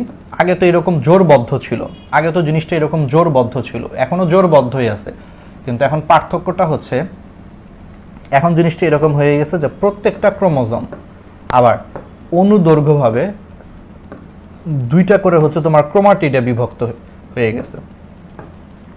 অর্থাৎ প্রত্যেকটা ক্রোমোজোম কি হয়েছে, অনুদৈর্ঘ্যভাবে দুইটা করে হচ্ছে তোমার কি হয়েছে, ক্রোমাটিডে বিভক্ত হয়ে গেছে। অনুদৈর্ঘ্য জিনিসটা তো বুঝতেছো, মানে দৈর্ঘ্য বরাবর। তাহলে দৈর্ঘ্য বরাবর হচ্ছে প্রত্যেকটা ক্রোমোজোম দুইটা অপত্য ক্রোমাটিডে বিভক্ত হয়ে গেছে। প্রত্যেকটা ক্রোমোজোম দুইটা ক্রোমাটিডে বিভক্ত হয়ে গেছে। তাহলে বলো তো, তাহলে এখন প্রত্যেকটা বাইভ্যালেন্টে টোটাল কয়টা ক্রোমাটিড পাওয়া যাবে? 4টা ক্রোমাটিড পাওয়া যাবে, বুঝছো? তাহলে জাইগোটিনের জিনিসটা এরকম ছিল, জাইগোটিন পর্যন্ত জিনিসটা এরকম ছিল যে বাইভ্যালেন্টগুলো হচ্ছে তোমার জোড়া তৈরি করছে, ঠিক আছে, জোড়া তৈরি করে হচ্ছে বাইভ্যালেন্ট তৈরি করছে। যাই হোক, কিন্তু এখন যেটা হয়েছে যে প্রত্যেকটা বাইভ্যালেন্টের মধ্যে প্রত্যেকটা যে ক্রোমোজোম আছে, সেই প্রত্যেকটা ক্রোমোজোম হচ্ছে দৈর্ঘ্য বরাবর, অনুদৈর্ঘ্য বরাবর হচ্ছে প্রত্যেকটা ক্রোমোজোম দুইটা করে ক্রোমাটিডে বিভক্ত হয়ে গেছে। ফলে এটা দুইটা ক্রোমাটিডে বিভক্ত হয়েছে, এটা দুইটা ক্রোমাটিডে বিভক্ত হয়েছে। তাহলে আলটিমেটলি এখন বাইভ্যালেন্টে টোটাল কয়টা ক্রোমাটিড আছে? 4টা ক্রোমাটিড আছে। তাহলে এই যে বাইভ্যালেন্টে এখন 4টা ক্রোমাটিড আছে, এই অবস্থাটাকে বলা হয় টেট্রাড। টেট্রা মানে 4, নিজেই বুঝতেছো, টেট্রা মানে হচ্ছে 4। তাহলে যেহেতু এখন বাইভ্যালেন্টে টোটাল 4টা ক্রোমাটিড আছে, এই জন্য এই অবস্থাটাকে বলা হয় টেট্রাড। টেট্রা মানে 4, ঠিক আছে, এই জিনিসটাই বলা হয়েছে। আচ্ছা, এখন আসো, একই ক্রোমোজোমের দুইটা ক্রোমাটিডকে হচ্ছে সিস্টার ক্রোমাটিড বলে এবং একই জোড়ার দুইটি ভিন্ন ক্রোমোজোমের ক্রোমাটিডকে হচ্ছে নন সিস্টার ক্রোমাটিড বলে। আচ্ছা, সিস্টার ক্রোমাটিড, নন সিস্টার ক্রোমাটিড খুবই সিম্পল। দেখো এই যে নীল দুইটা যে ক্রোমাটিড, দেখো ইচ্ছা করে আঁকছে এটা, দেখো নীল দুইটা যে ক্রোমাটিড, তাহলে নীল দুইটা ক্রোমাটিডকে একই ক্রোমোজোমের না? তাহলে একই ক্রোমোজোমের দুইটা ক্রোমাটিডকে হচ্ছে সিস্টার ক্রোমাটিড বলে। তাহলে নীল দুইটা ক্রোমাটিড হচ্ছে পরস্পর সিস্টার ক্রোমাটিড। সেমভাবে এই যেখানে লাল দুইটা যে ক্রোমাটিড আছে, সেই লাল দুইটা ক্রোমাটিড হচ্ছে পরস্পর সিস্টার ক্রোমাটিড। কিন্তু এই নীলটার সাথে এই লালটা, সেটা কিন্তু নন সিস্টার ক্রোমাটিড। একই মায়ের দুই মেয়ে, তারা সিস্টার, কিন্তু ভিন্ন ভিন্ন দুই মায়ের মেয়ে হচ্ছে তারা কি? নন সিস্টার। এখানেও সেম। তাহলে একই ক্রোমোজোমের দুইটা ক্রোমাটিড হচ্ছে নীলগুলা, এরা হচ্ছে সিস্টার ক্রোমাটিড। আবার একই ক্রোমোজোমের দুইটা ক্রোমাটিড হচ্ছে তোমার লালগুলা, এরাও সিস্টার ক্রোমাটিড। কিন্তু নীল এবং লাল এই দুইটা কিন্তু ভিন্ন ভিন্ন ক্রোমোজোমের, এই জন্য নীল এবং লাল এই দুইটা ক্রোমাটিড হচ্ছে পরস্পর নন সিস্টার ক্রোমাটিড। সিম্পল জিনিস। তাহলে এখন আসো, এই পাশাপাশি দুইটা হচ্ছে নন সিস্টার ক্রোমাটিড সম্ভবত একই স্থানে ভেঙে গিয়ে পুনরায় একটার সাথে আরেকটা জোড়া লাগে। ফলে জোড়ার স্থানে হচ্ছে একটা ইংরেজি এক্স আকৃতির বা ক্রস চিহ্নের মতো অবস্থা সৃষ্টি হয়। দুটি নন সিস্টার ক্রোমাটিডের এক্স আকৃতির মতো জোড়াস্থলকে হচ্ছে এক বচনে কায়াজমা এবং বহু বচনে হচ্ছে কায়াজমাটা বলে। এবং সেই নন সিস্টার ক্রোমাটিডের মধ্যে পরস্পর অংশের বিনিময়কে হচ্ছে ক্রসিং ওভার বা ক্রস ওভার বলা হয়। খুবই খুবই খুবই ইম্পর্ট্যান্ট, ঠিক আছে? ওকে, তাহলে এই জিনিসগুলো আসলে বুঝতে পারতেছো। তার মানে এখানে আমি আরেকটু বলে দিই। তাহলে এখন দেখো, এই যে পাশাপাশি, তাহলে পাশাপাশি যে দুইটা নন সিস্টার ক্রোমাটিড আছে, এই যে নীলটা এবং এই লালটা, এই নীলটা এবং এই লালটা, তাহলে পাশাপাশি দুইটা নন সিস্টার ক্রোমাটিড এখন একই স্থান বরাবর তারা ফার্স্টে হচ্ছে ভেঙে যায়। ভেঙে যেয়ে কি হয়, তাদের মধ্যে হচ্ছে পারস্পরিক অংশের বিনিময় হয়। অর্থাৎ ধরো আমি যদি একটা আঁকি, ধরো এই নীলটা হচ্ছে এরকম, ধরো নীলটা হচ্ছে এরকম, হ্যাঁ, আর লালটা হচ্ছে এরকম। তাহলে জিনিসটা যেটা হবে যে পাশাপাশি দুইটা যে নন সিস্টার যে ক্রোমাটিড আছে, তাহলে পাশাপাশি দুইটা নন সিস্টার ক্রোমাটিডের মধ্যে একই স্থান বরাবর জিনিসগুলো ভেঙে যাবে। অর্থাৎ ধরো এই কালোটা দিয়ে বুঝাই, ধরো একই স্থান বরাবর ভেঙে যাবে, এটার এই স্থানে ভেঙে যাবে, এটার এই স্থানে ভেঙে যাবে, এটার এই স্থানে ভেঙে যাবে, এটার এই স্থানে ভেঙে যাবে। ভেঙে যাওয়ার পর তারপরে জিনিসটা হচ্ছে এরকম হবে। আমি একই ছবিতে দেখানোর চেষ্টা করতেছি, হোপফুলি তোমরা বুঝতে পারবা। আমি যদি একই ছবিতে দেখানোর চেষ্টা করি, জিনিসটা এরকম হবে। তাহলে পাশাপাশি দুইটা নন সিস্টার ক্রোমাটিড সম্ভবত হচ্ছে তোমার একই স্থানে হচ্ছে ভেঙে যায়। ভেঙে যাওয়ার পর সেই ভেঙে যাওয়া অংশটা পারস্পরিক বিনিময় হয়। পারস্পরিক কি হচ্ছে? বিনিময় হচ্ছে, অর্থাৎ জিনিসটা এরকম হচ্ছে ছবিটা। মানে এটা আসলে ছবি দেখাইলে তুমি খুব ভালো বুঝতে পারবা। জিনিসটা এরকম হবে, এই যে এইরকম। আগে ছিল এরকম, এখন মনে করো জিনিসটা এরকম হয়ে গেছে। ঠিক আছে, একটু আটকায় দিই। এখন জিনিসটা মনে করে এরকম হয়ে গেছে যে এই নীলের কিছু অংশ, এই নীলের কিছু অংশ হচ্ছে লালে চলে আসছে। ধরো এখানে একটা দাগ দিলাম,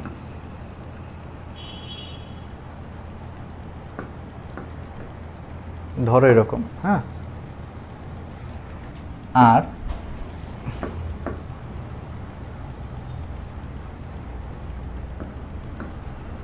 তাহলে কি বুঝতে পারছো? মানে ব্যাপারটা এরকম ছিল যে আগে জিনিসটা এরকম ছিল, তো সম্ভবত একই স্থানে হচ্ছে ভেঙে যে এই নীলটার কিছু অংশ দেখো এই যে লালে চলে আসছে, এই ছবিটা খেয়াল করো। আর এই লালটার কিছু অংশ এখন নীলে চলে আসছে। তাহলে এই যে পাশাপাশি দুইটা, এই দুইটা কি ছিল? নন সিস্টার ক্রোমাটিড ছিল না? এটা কিন্তু নন সিস্টার ক্রোমাটিড। তাহলে এই যে পাশাপাশি দুইটা নন সিস্টার ক্রোমাটিডের মধ্যে পারস্পরিক যে অংশের বিনিময় হইল, এই পারস্পরিক অংশের বিনিময়কে কি বলা হয়? ক্রসিং ওভার বলা হয়। তাহলে পাশাপাশি দুইটা নন সিস্টার ক্রোমাটিডের মধ্যে পারস্পরিক অংশের বিনিময়কে আমরা কি বলতে পারি? ক্রসিং ওভার বলতে পারি। ঠিক আছে, ওকে। তাহলে ক্রসিং ওভারের মাধ্যমে পাশাপাশি দুইটা নন সিস্টার ক্রোমাটিডের মধ্যে পারস্পরিক কি হয়েছে? অংশের বিনিময় হয়েছে, ক্রসিং ওভার। আচ্ছা, আর last but not the least, এই পাশাপাশি দুইটা নন সিস্টার ক্রোমাটিডের মধ্যে দেখো এই যে একটা জোড়া লেগে গেছে। এই জোড়া লাগার যে জায়গাটা সেটা দেখতে অনেকটা ইংরেজি এক্স আকৃতির মতো। দেখো এই জোড়া লাগার জায়গাটা অনেকটা এক্স আকৃতির মতো দেখতে। আমি যদি অন্য কালি দিয়ে দেখাই, দেখো এক্স আকৃতির মতো দেখতে। তাহলে এই যে পাশাপাশি দুইটা নন সিস্টার ক্রোমাটিডের মধ্যেই যে জোড়া লেগে গেছে, সেই জোড়া লাগার জায়গাটা হচ্ছে এক্স আকৃতির মতো, এটাকেই হচ্ছে তোমার কায়াসমা বলা হয়। আর বহু বচনে কায়াসমাটা বলা হয়। তাহলে বুঝতে পারছো? তাহলে এই জিনিসগুলাই হচ্ছে তোমার এখানে বলা হয়েছে। তাহলে একবারে সিম্পল। তাহলে বলো তো ক্রসিং ওভার কাদের মধ্যে হয়? সিস্টার ক্রোমাটিডের মধ্যে হয় নাকি নন সিস্টার ক্রোমাটিডের মধ্যে হয়? বলো তো, বুঝে পড়ো। পাশাপাশি দুইটা, তাহলে নন সিস্টার ক্রোমাটিডের মধ্যে ক্রসিং ওভার হচ্ছে। তাহলে কায়াজমাও কোথাও তৈরি হয় বলো তো? কায়াজমাও কিন্তু তোমার পাশাপাশি দুইটা নন সিস্টার ক্রোমাটিডের মধ্যে তৈরি হচ্ছে। এগুলা যাতে কোনোভাবেই ভুল না হয়, একবারে সিম্পল জিনিস, নিজের চোখে দেখে তুমি ইজিলি শিখতে পারবা যে পাশাপাশি দুইটা নন সিস্টার ক্রোমাটিডের মধ্যে পারস্পরিক অংশের বিনিময় হচ্ছে, এটারে ক্রসিং ওভার বলে। আর কায়াজমাটাও কিন্তু দুইটা নন সিস্টার ক্রোমাটিডের মধ্যে তৈরি হচ্ছে, এবং এটা কায়াজমাটা দেখতে কিন্তু অনেক ইংরেজি এক্স আকৃতির মতো। দেখো এক্স এর মতো জোড়া লেগে গেছে। ওকে, তাহলে পারা যাবে। এখন আসো হচ্ছে ডিপ্লোটিন। ডিপ্লোটিন, ডিপ্লোটিন হচ্ছে তোমার ডিপ্লোস মানে হচ্ছে ডাবল। আচ্ছা, এখন ডিপ্লোটিন উপপর্যায়টাকে আমি সবসময় বলি ডিপ্লোটিন কি দিয়ে শুরু হয়েছে? ডি দিয়ে শুরু হয়েছে। ডিতে আমি একটা জিনিস তোমাদেরকে মনে রাখার জন্য বলি, ডিতে ডিভোর্স। ডিতে ডিভোর্স মানে এখন ওদের মধ্যে সব প্রেম ভালোবাসা শেষ, অনেক ভালোবাসা করছে। জাইগোটিন এবং প্যাকাইটিন এই দুই উপপর্যায়ে হচ্ছে ওদের মধ্যে অনেক ভালোবাসা হয়েছে, যে সখিনার কাছে তুমি চলে গেছো আকর্ষণের কারণে, বসে বসে একসাথে সংসার তৈরি করে ফেলছো। মানে সহজ কথা হচ্ছে তোমরা বাইভ্যালেন্ট তৈরি করছো সিনাপসিস প্রক্রিয়ার মাধ্যমে, অনেক ভালোবাসা দেখাইছো। প্যাকাইটিনে হচ্ছে মনে করো যে আরও অনেক ভালোবাসা হয়েছে, কায়াজমা তৈরি হয়েছে, পারস্পরিক অংশের বিনিময় হয়েছে, অনেক কিছু হয়ে গেছে আর কি।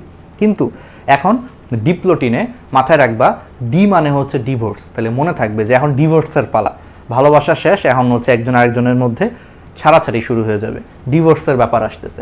তাহলে এখানে কি হয় দেখো, তাহলে ডিপ্লোটিনে কি হয়? ক্রমাগত সংকোচনের ফলে ক্রোমোজোমগুলি উপপর্যায় হচ্ছে আরও খাটো মোটা হয়।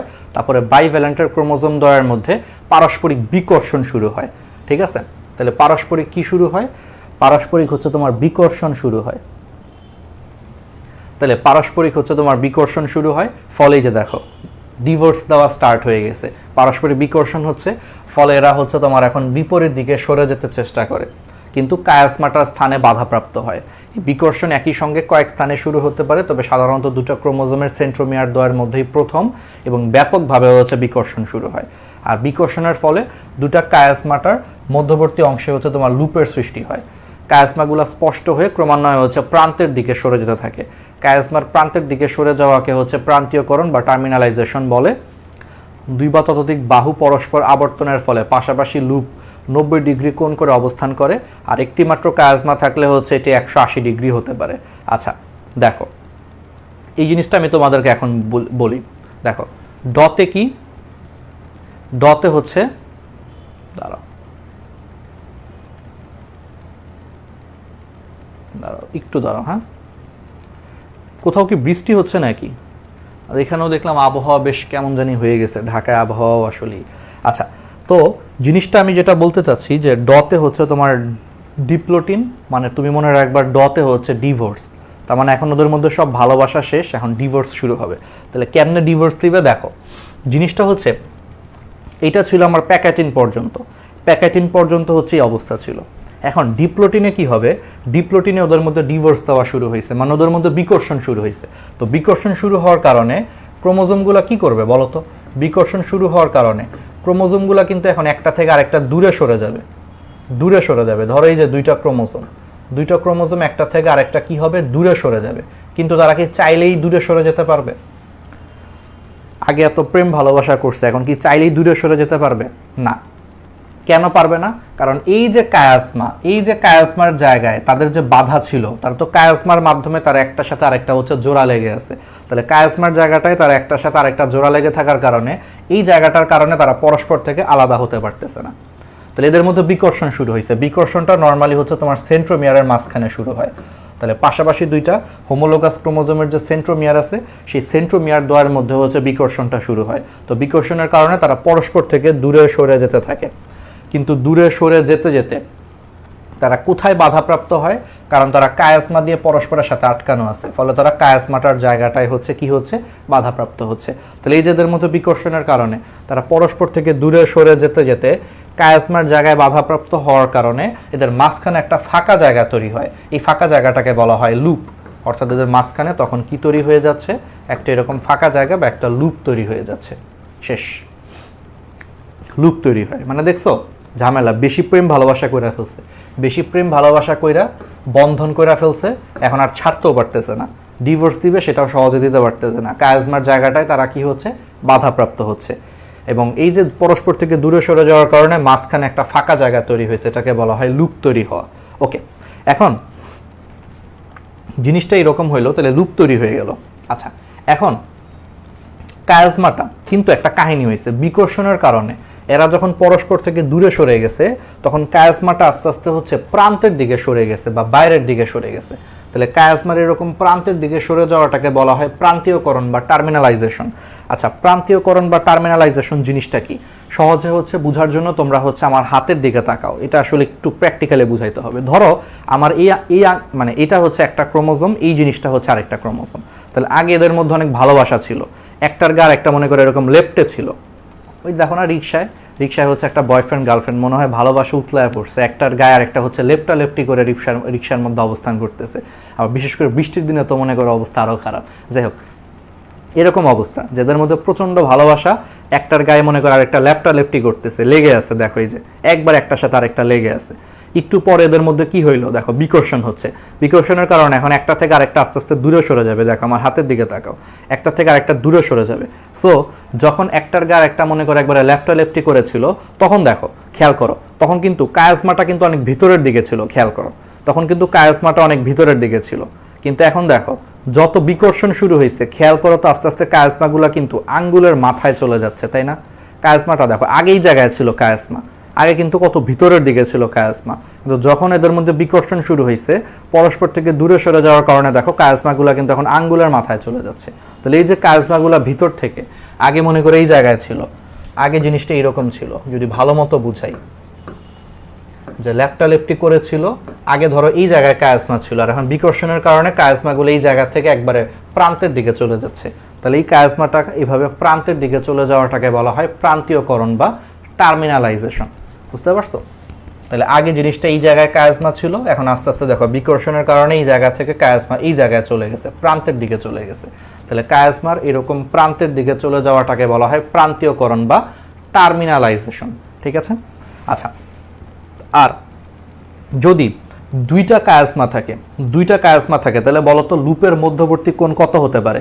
90 ডিগ্রি হতে পারে। দেখো এখানে কয়টা কায়াজমা আছে? দুইটা কায়াজমা আছে। সো দুইটা কায়াজমা থাকলে এরা পরস্পর থেকে দূরে সরে যেতে যেতে যেতে যেতে এদের মধ্যবর্তী যে লুপ তৈরি হয় সেই লুপের মধ্যবর্তী কোণের মান কত হয়? 90 ডিগ্রি হয়। দেখো তো খালি চোখে দেখে তোমার কাছে মনে হচ্ছে না যে এখানে কোণের মান হচ্ছে 90 ডিগ্রি, প্রায় 90 ডিগ্রি। এটা কিন্তু খালি চোখে দেখেই মনে হওয়ার কথা, যে খালি চোখে দেখে তোমার কাছে মনে হতে পারে যে দুইটা যদি কায়াজমা থাকে তাহলে মধ্যবর্তী কোণের মান কত হতে পারে? 90 ডিগ্রি হতে পারে। কিন্তু ধরো কায়াজমা একটা আছে, মানে জিনিসটা এরকম ছিল যে দুইটা কায়াজমা থাকলে এরা পরস্পর থেকে যতই দূরে সরে যাক এদের মধ্যবর্তী কোণের মান, লুপের মধ্যবর্তী কোণের মান হচ্ছে 90 ডিগ্রি হতে পারে। কিন্তু ধরো কায়াজমা কোনো কারণে একটা ছিল, ধরো এই এক্সাম্পলটা দেখো, একটা কায়াজমা ছিল। তাহলে একটা কায়াজমা থাকলে তাহলে যখন এদের মধ্যে বিকর্ষণ শুরু হবে তখন কিন্তু আস্তে আস্তে দূরে সরে যেতে যেতে যেতে যেতে তখন বলো তো মধ্যবর্তী কোণের মান কত হবে? 180 ডিগ্রি হবে। এটাই আসলে বলা হয়েছে। ফিল করো, বায়োলজি আসলে ফিল করা বা বুঝার জিনিস ইজি। যখন দুইটা কায়াজমা ছিল ওরা আগে এরকম লেপটালেপটি করেছিল, তো দুইটা কায়াজমার কারণে দূরে সরে যেতে যেতে যেতে দূরে সরে যেতে যেতে যেতে যেতে যেতে যেতে মধ্যবর্তী কোণের মান 90 ডিগ্রি হয়েছে যখন দুইটা কায়াজমা ছিল। কিন্তু যদি একটা কায়াজমা থাকে, মানে একটা যদি কায়াজমা থাকে তাহলে এখন তো একটাই মাত্র আছে, তাহলে এখন দূরে সরে যেতে যেতে যেতে যেতে মধ্যবর্তী কোণের মান কত হবে? 180 ডিগ্রি হবে। এটাই বলা হয়েছে। তো তাহলে একটা কায়াজমা থাকলে মধ্যবর্তী কোণের মান হচ্ছে 180 ডিগ্রি হবে, ঠিক আছে? আর দুইটা থাকলে হচ্ছে 90 ডিগ্রি হতে পারে। বুঝতে পারছো? তাহলে এই জিনিসগুলো আই হোপ তোমরা সবাই বুঝতে পারতেছো। একবারে ইজি, ফিল করো আর জিনিসগুলো বুঝো। যে আগে মনে করো লেপটালেপটি করে অবস্থান করতেছে, এখন একটা থেকে আরেকটা দূরে সরে যাওয়ার চেষ্টা করতেছে, কিন্তু এই যে বেশি ভালোবাসা করে ফেলছে, কায়াজমা তৈরি করে ফেলছে, এখন যাইতেও পারতেছে না। ঠিক আছে, এই হয়েছে কাহিনী আর কি, বুঝছো? আচ্ছা, তাহলে এগুলো আমরা হচ্ছে পারবো। হ্যাঁ, তারপরও একটা পিছু টান আছে। এক্স্যাক্টলি, হায়দারের মনে হয় অনেক এক্সপিরিয়েন্স আছে। SH হায়দার, তোর মনে হয় অনেক এক্সপিরিয়েন্স আছে। ও বুঝতে পারছে যে ভাই তারপর একটা পিছু টান আছে, ওই যে এক্সের প্রতি একটা ভালোবাসা থাকে, তাই না? হয় না এরকম? অনেকের সাথে হয়েছে না যে ব্রেকআপ হয়ে যাওয়ার পরও কেন জানি তার প্রতি আবার একটা পিছু টান থাকে, আকর্ষণ থাকে, যে না ভালোই ছিল আসলে, এরকম হয়েছে না? ওর মনে হয় এরকম একটা এক্সপিরিয়েন্স আছে, এই জন্য বুঝতে পারছে ভালো। আচ্ছা, এবার আসো ডায়াকাইনেসিস। তাহলে last but not the least, এটা ইজি। ডায়াকাইনেসিস হচ্ছে এই উপপর্যায়ে হচ্ছে ক্রোমোজোমগুলো হচ্ছে আরও খাটো মোটা হয়, প্রান্তীয়করণ চলতে থাকে। বাইভ্যালেন্টের প্রত্যেকটা ক্রোমোজোমের উপরে তখন ধাত্র জমা হয় বলে তখন আর ক্রোমাটিডে বিভক্ত অবস্থায় দেখা যায় না। একসময় বাইভ্যালেন্টগুলো নিউক্লিয়াসের কেন্দ্রস্থল থেকে পরিধির দিকে চলে আসে। এই উপপর্যায়ের শেষ দিকে নিউক্লিওলাস হচ্ছে অদৃশ্য হয়ে যায় এবং নিউক্লিয়ার এনভেলপের হচ্ছে অবলুপ্তি ঘটে এবং প্রাণীকোষের সেন্ট্রাল মেরুতে পৌঁছে যায়। মানে সিম্পল। দেখো, ডায়াকাইনেসিসটা হচ্ছে প্রোফেজ 1-এর হচ্ছে লাস্ট উপপর্যায়। তো তুমি চিন্তা করো, মাইটোসিসের ক্ষেত্রে মাইটোসিসে প্রোফেজের শেষে কি হয়েছিল? মাইটোসিসে কিন্তু প্রোফেজের লাস্টের দিকে নিউক্লিওলাস এবং নিউক্লিয়ার মেমব্রেনের বিলুপ্তি ঘটতে থাকে, হয়েছে না? তাহলে তুমি খেয়াল করো, ডায়াকাইনেসিসটাও কিন্তু সেম। তাহলে খেয়াল করে দেখো, ডায়াকাইনেসিসটাও কিন্তু তোমার প্রোফেজ 1-এর হচ্ছে শেষ উপপর্যায়। তার মানে এটার মাধ্যমে কিন্তু তোমার প্রোফেজ 1 শেষ হয়ে যাবে। তাহলে মাইটোসিসের প্রোফেজের লাস্টে যা হয়েছে এখানেও ঠিক সেম জিনিসটা হবে। অর্থাৎ কি হবে দেখো, প্রত্যেকটা ক্রোমোজোমের উপর ধাত্র জমা হয় বলে তখন আর ক্রোমাটিডে বিভক্ত দেখা যায় না। একসময় বাইভ্যালেন্টগুলো নিউক্লিয়াসের কেন্দ্রস্থল হতে, মানে কেন্দ্র থেকে সে পরিধির দিকে চলে আসবে। আর যেহেতু এটা প্রোফেজের শেষ উপপর্যায়, এই জন্য মাইটোসিসের মতোই এখানে কি হয়, নিউক্লিওলাস অদৃশ্য হয়ে যায় এবং নিউক্লিয়ার এনভেলপের অবলুপ্তি ঘটে এবং প্রাণীকোষের ক্ষেত্রে সেন্ট্রিওল হচ্ছে তোমার বিপরীত মেরুতে পৌঁছে যায়। ঠিক আছে, ওকে, দেখছো? বুঝে বুঝে পড়বা, ইজি, তাহলে পারা যাবে। বাকিটা আসো, এখন বাকিটা আসলে আমি তোমাদেরকে বলি মেটাফেজ 1। বাকি সব কিছু আসলে মাইটোসিসের মতোই, এখানে আলাদা করে পড়ার কিছু নাই। মাইটোসিসের মতোই, যে ওই যে ট্র্যাকশন ফাইবার বা আকর্ষণ তন্তু পড়াইছি না, মাইটোসিসের মেটাফেজে যা হয়েছে এটার মেটাফেজেও সেম জিনিসই হবে। সো আলাদা করে পড়ার কিছু নাই, সেম জিনিস হবে। যে মেটা মানে হচ্ছে মোটা, ফলে উপপর্যায়ে হচ্ছে তোমার ক্রোমোজোমগুলো মানে এই পর্যায়ে ক্রোমোজোমগুলো সবচেয়ে বেশি খাটো মোটা হবে। তারপরে ওই যে কতিপয় ট্র্যাকশন ফাইবারের সাথে ক্রোমোজোমের সেন্ট্রোমিয়ার হচ্ছে সংযুক্ত হবে, পড়াইছে কিন্তু ট্র্যাকশন ফাইবার কি খুব সুন্দর করে পড়াইছে কিন্তু আগের ক্লাসে। তারপরে মাইটোটিক মেটাফেজের মতো এই পর্যায়ে হচ্ছে সেন্ট্রোমিয়ার বিভক্ত হয় না। আচ্ছা, খুবই ইম্পর্টেন্ট এই জিনিসটা আমি তোমাদেরকে বলবো, বাট বাকি সব কিছু দেখো। ক্রোমোজোমগুলো আরও খাটো মোটা হয়, বাইভ্যালেন্টের ক্রোমোজোমদ্বয় ট্র্যাকশন ফাইবারের টানে পৃথক হতে থাকলে এই পর্যায়ে সমাপ্তি ঘটে। তাহলে মেটাফেজ 1 এটা হুবহু কিসের মতো? মাইটোসিস কোষ বিভাজনের মেটাফেজের মতোই, খালি একটা পার্থক্য আছে। সে একটা পার্থক্য কি? মাইটোসিস কোষ বিভাজনের মেটাফেজ পর্যায়ে কি হয়? ক্রোমোজোমের হচ্ছে তোমার সেন্ট্রোমিয়ার ভাগ হয়ে যায়, কিন্তু এখানে কোনো সেন্ট্রোমিয়ার ভাগ হবে না। এই একটা জিনিসই খালি মাথায় রাখবা, আর বাকি সব কিছু হচ্ছে মেটাফেজের মতো। ঠিক আছে? তাহলে ক্রোমোজোমগুলো মেটাফেজের মতো, মাইটোসিসের মেটাফেজের মতো এই পর্যায়ে হচ্ছে সেন্ট্রোমিয়ার বিভক্ত হবে না, বাকি সব কিছু হচ্ছে সেম। তাহলে এটা খালি মাথায় রাখবা, শেষ। এবার আসো অ্যানাফেজ, সেম হুবহু সেম। এটা মাইটোসিসের হচ্ছে অ্যানাফেজের মতোই, যে ক্রোমোজোমগুলোর 4টা শেপে ভাগ করা যায়, মেটাসেন্ট্রিক, সাবমেটাসেন্ট্রিক, অ্যাক্রোসেন্ট্রিক, টেলোসেন্ট্রিক। ঠিক আছে? এগুলো সবই সেম। ঠিক আছে? তাহলে এগুলো পারা যাবে। আর লাস্টেরটা হচ্ছে তোমার টেলোফেজ। টেলোফেজটা হচ্ছে তোমার মাইটোসিসের ওই মাইটোসিসের হচ্ছে তোমার টেলোফেজের মতো, সেম একই জিনিস। এইগুলো একটু রিডিং দিবা, অত দরকার নেই, একই জিনিস। মাইটোসিসে যা হয়েছে এখানেও তাই হয়েছে। আচ্ছা, তাহলে বলো তো, তাহলে মায়োসিস 1, আমরা তো বলছিলাম যে মায়োসিস 1-এর পরে কি হয়? ক্রোমোজোম সংখ্যা অর্ধেক হয়ে যায়। তাহলে এখানে কিভাবে ক্রোমোজোম সংখ্যা অর্ধেক হয়? এখানে ক্রোমোজোম সংখ্যাটা কেমনে অর্ধেক হয়, এই জিনিসটা আমি তোমাদেরকে একটু ব্যাখ্যা করি। এখানে ক্রোমোজোম সংখ্যাটা অর্ধেক হয় কেমনে জানো? কারণ দেখো, মায়োসিস 1-এর মেটাফেজ 1-এ কি হয়েছে দেখো, একটু খেয়াল করে দেখো। মেটাফেজ 1-এ কিন্তু তোমার সেন্ট্রোমিয়ার কিন্তু ভাগ হয় নাই।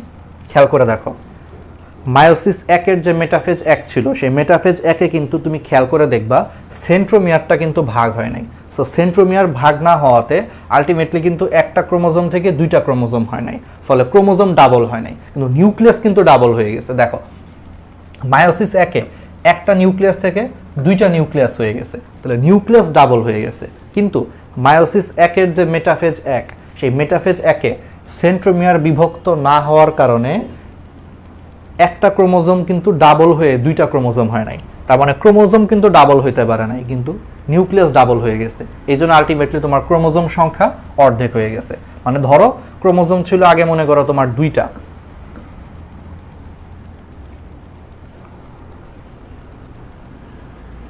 ধরে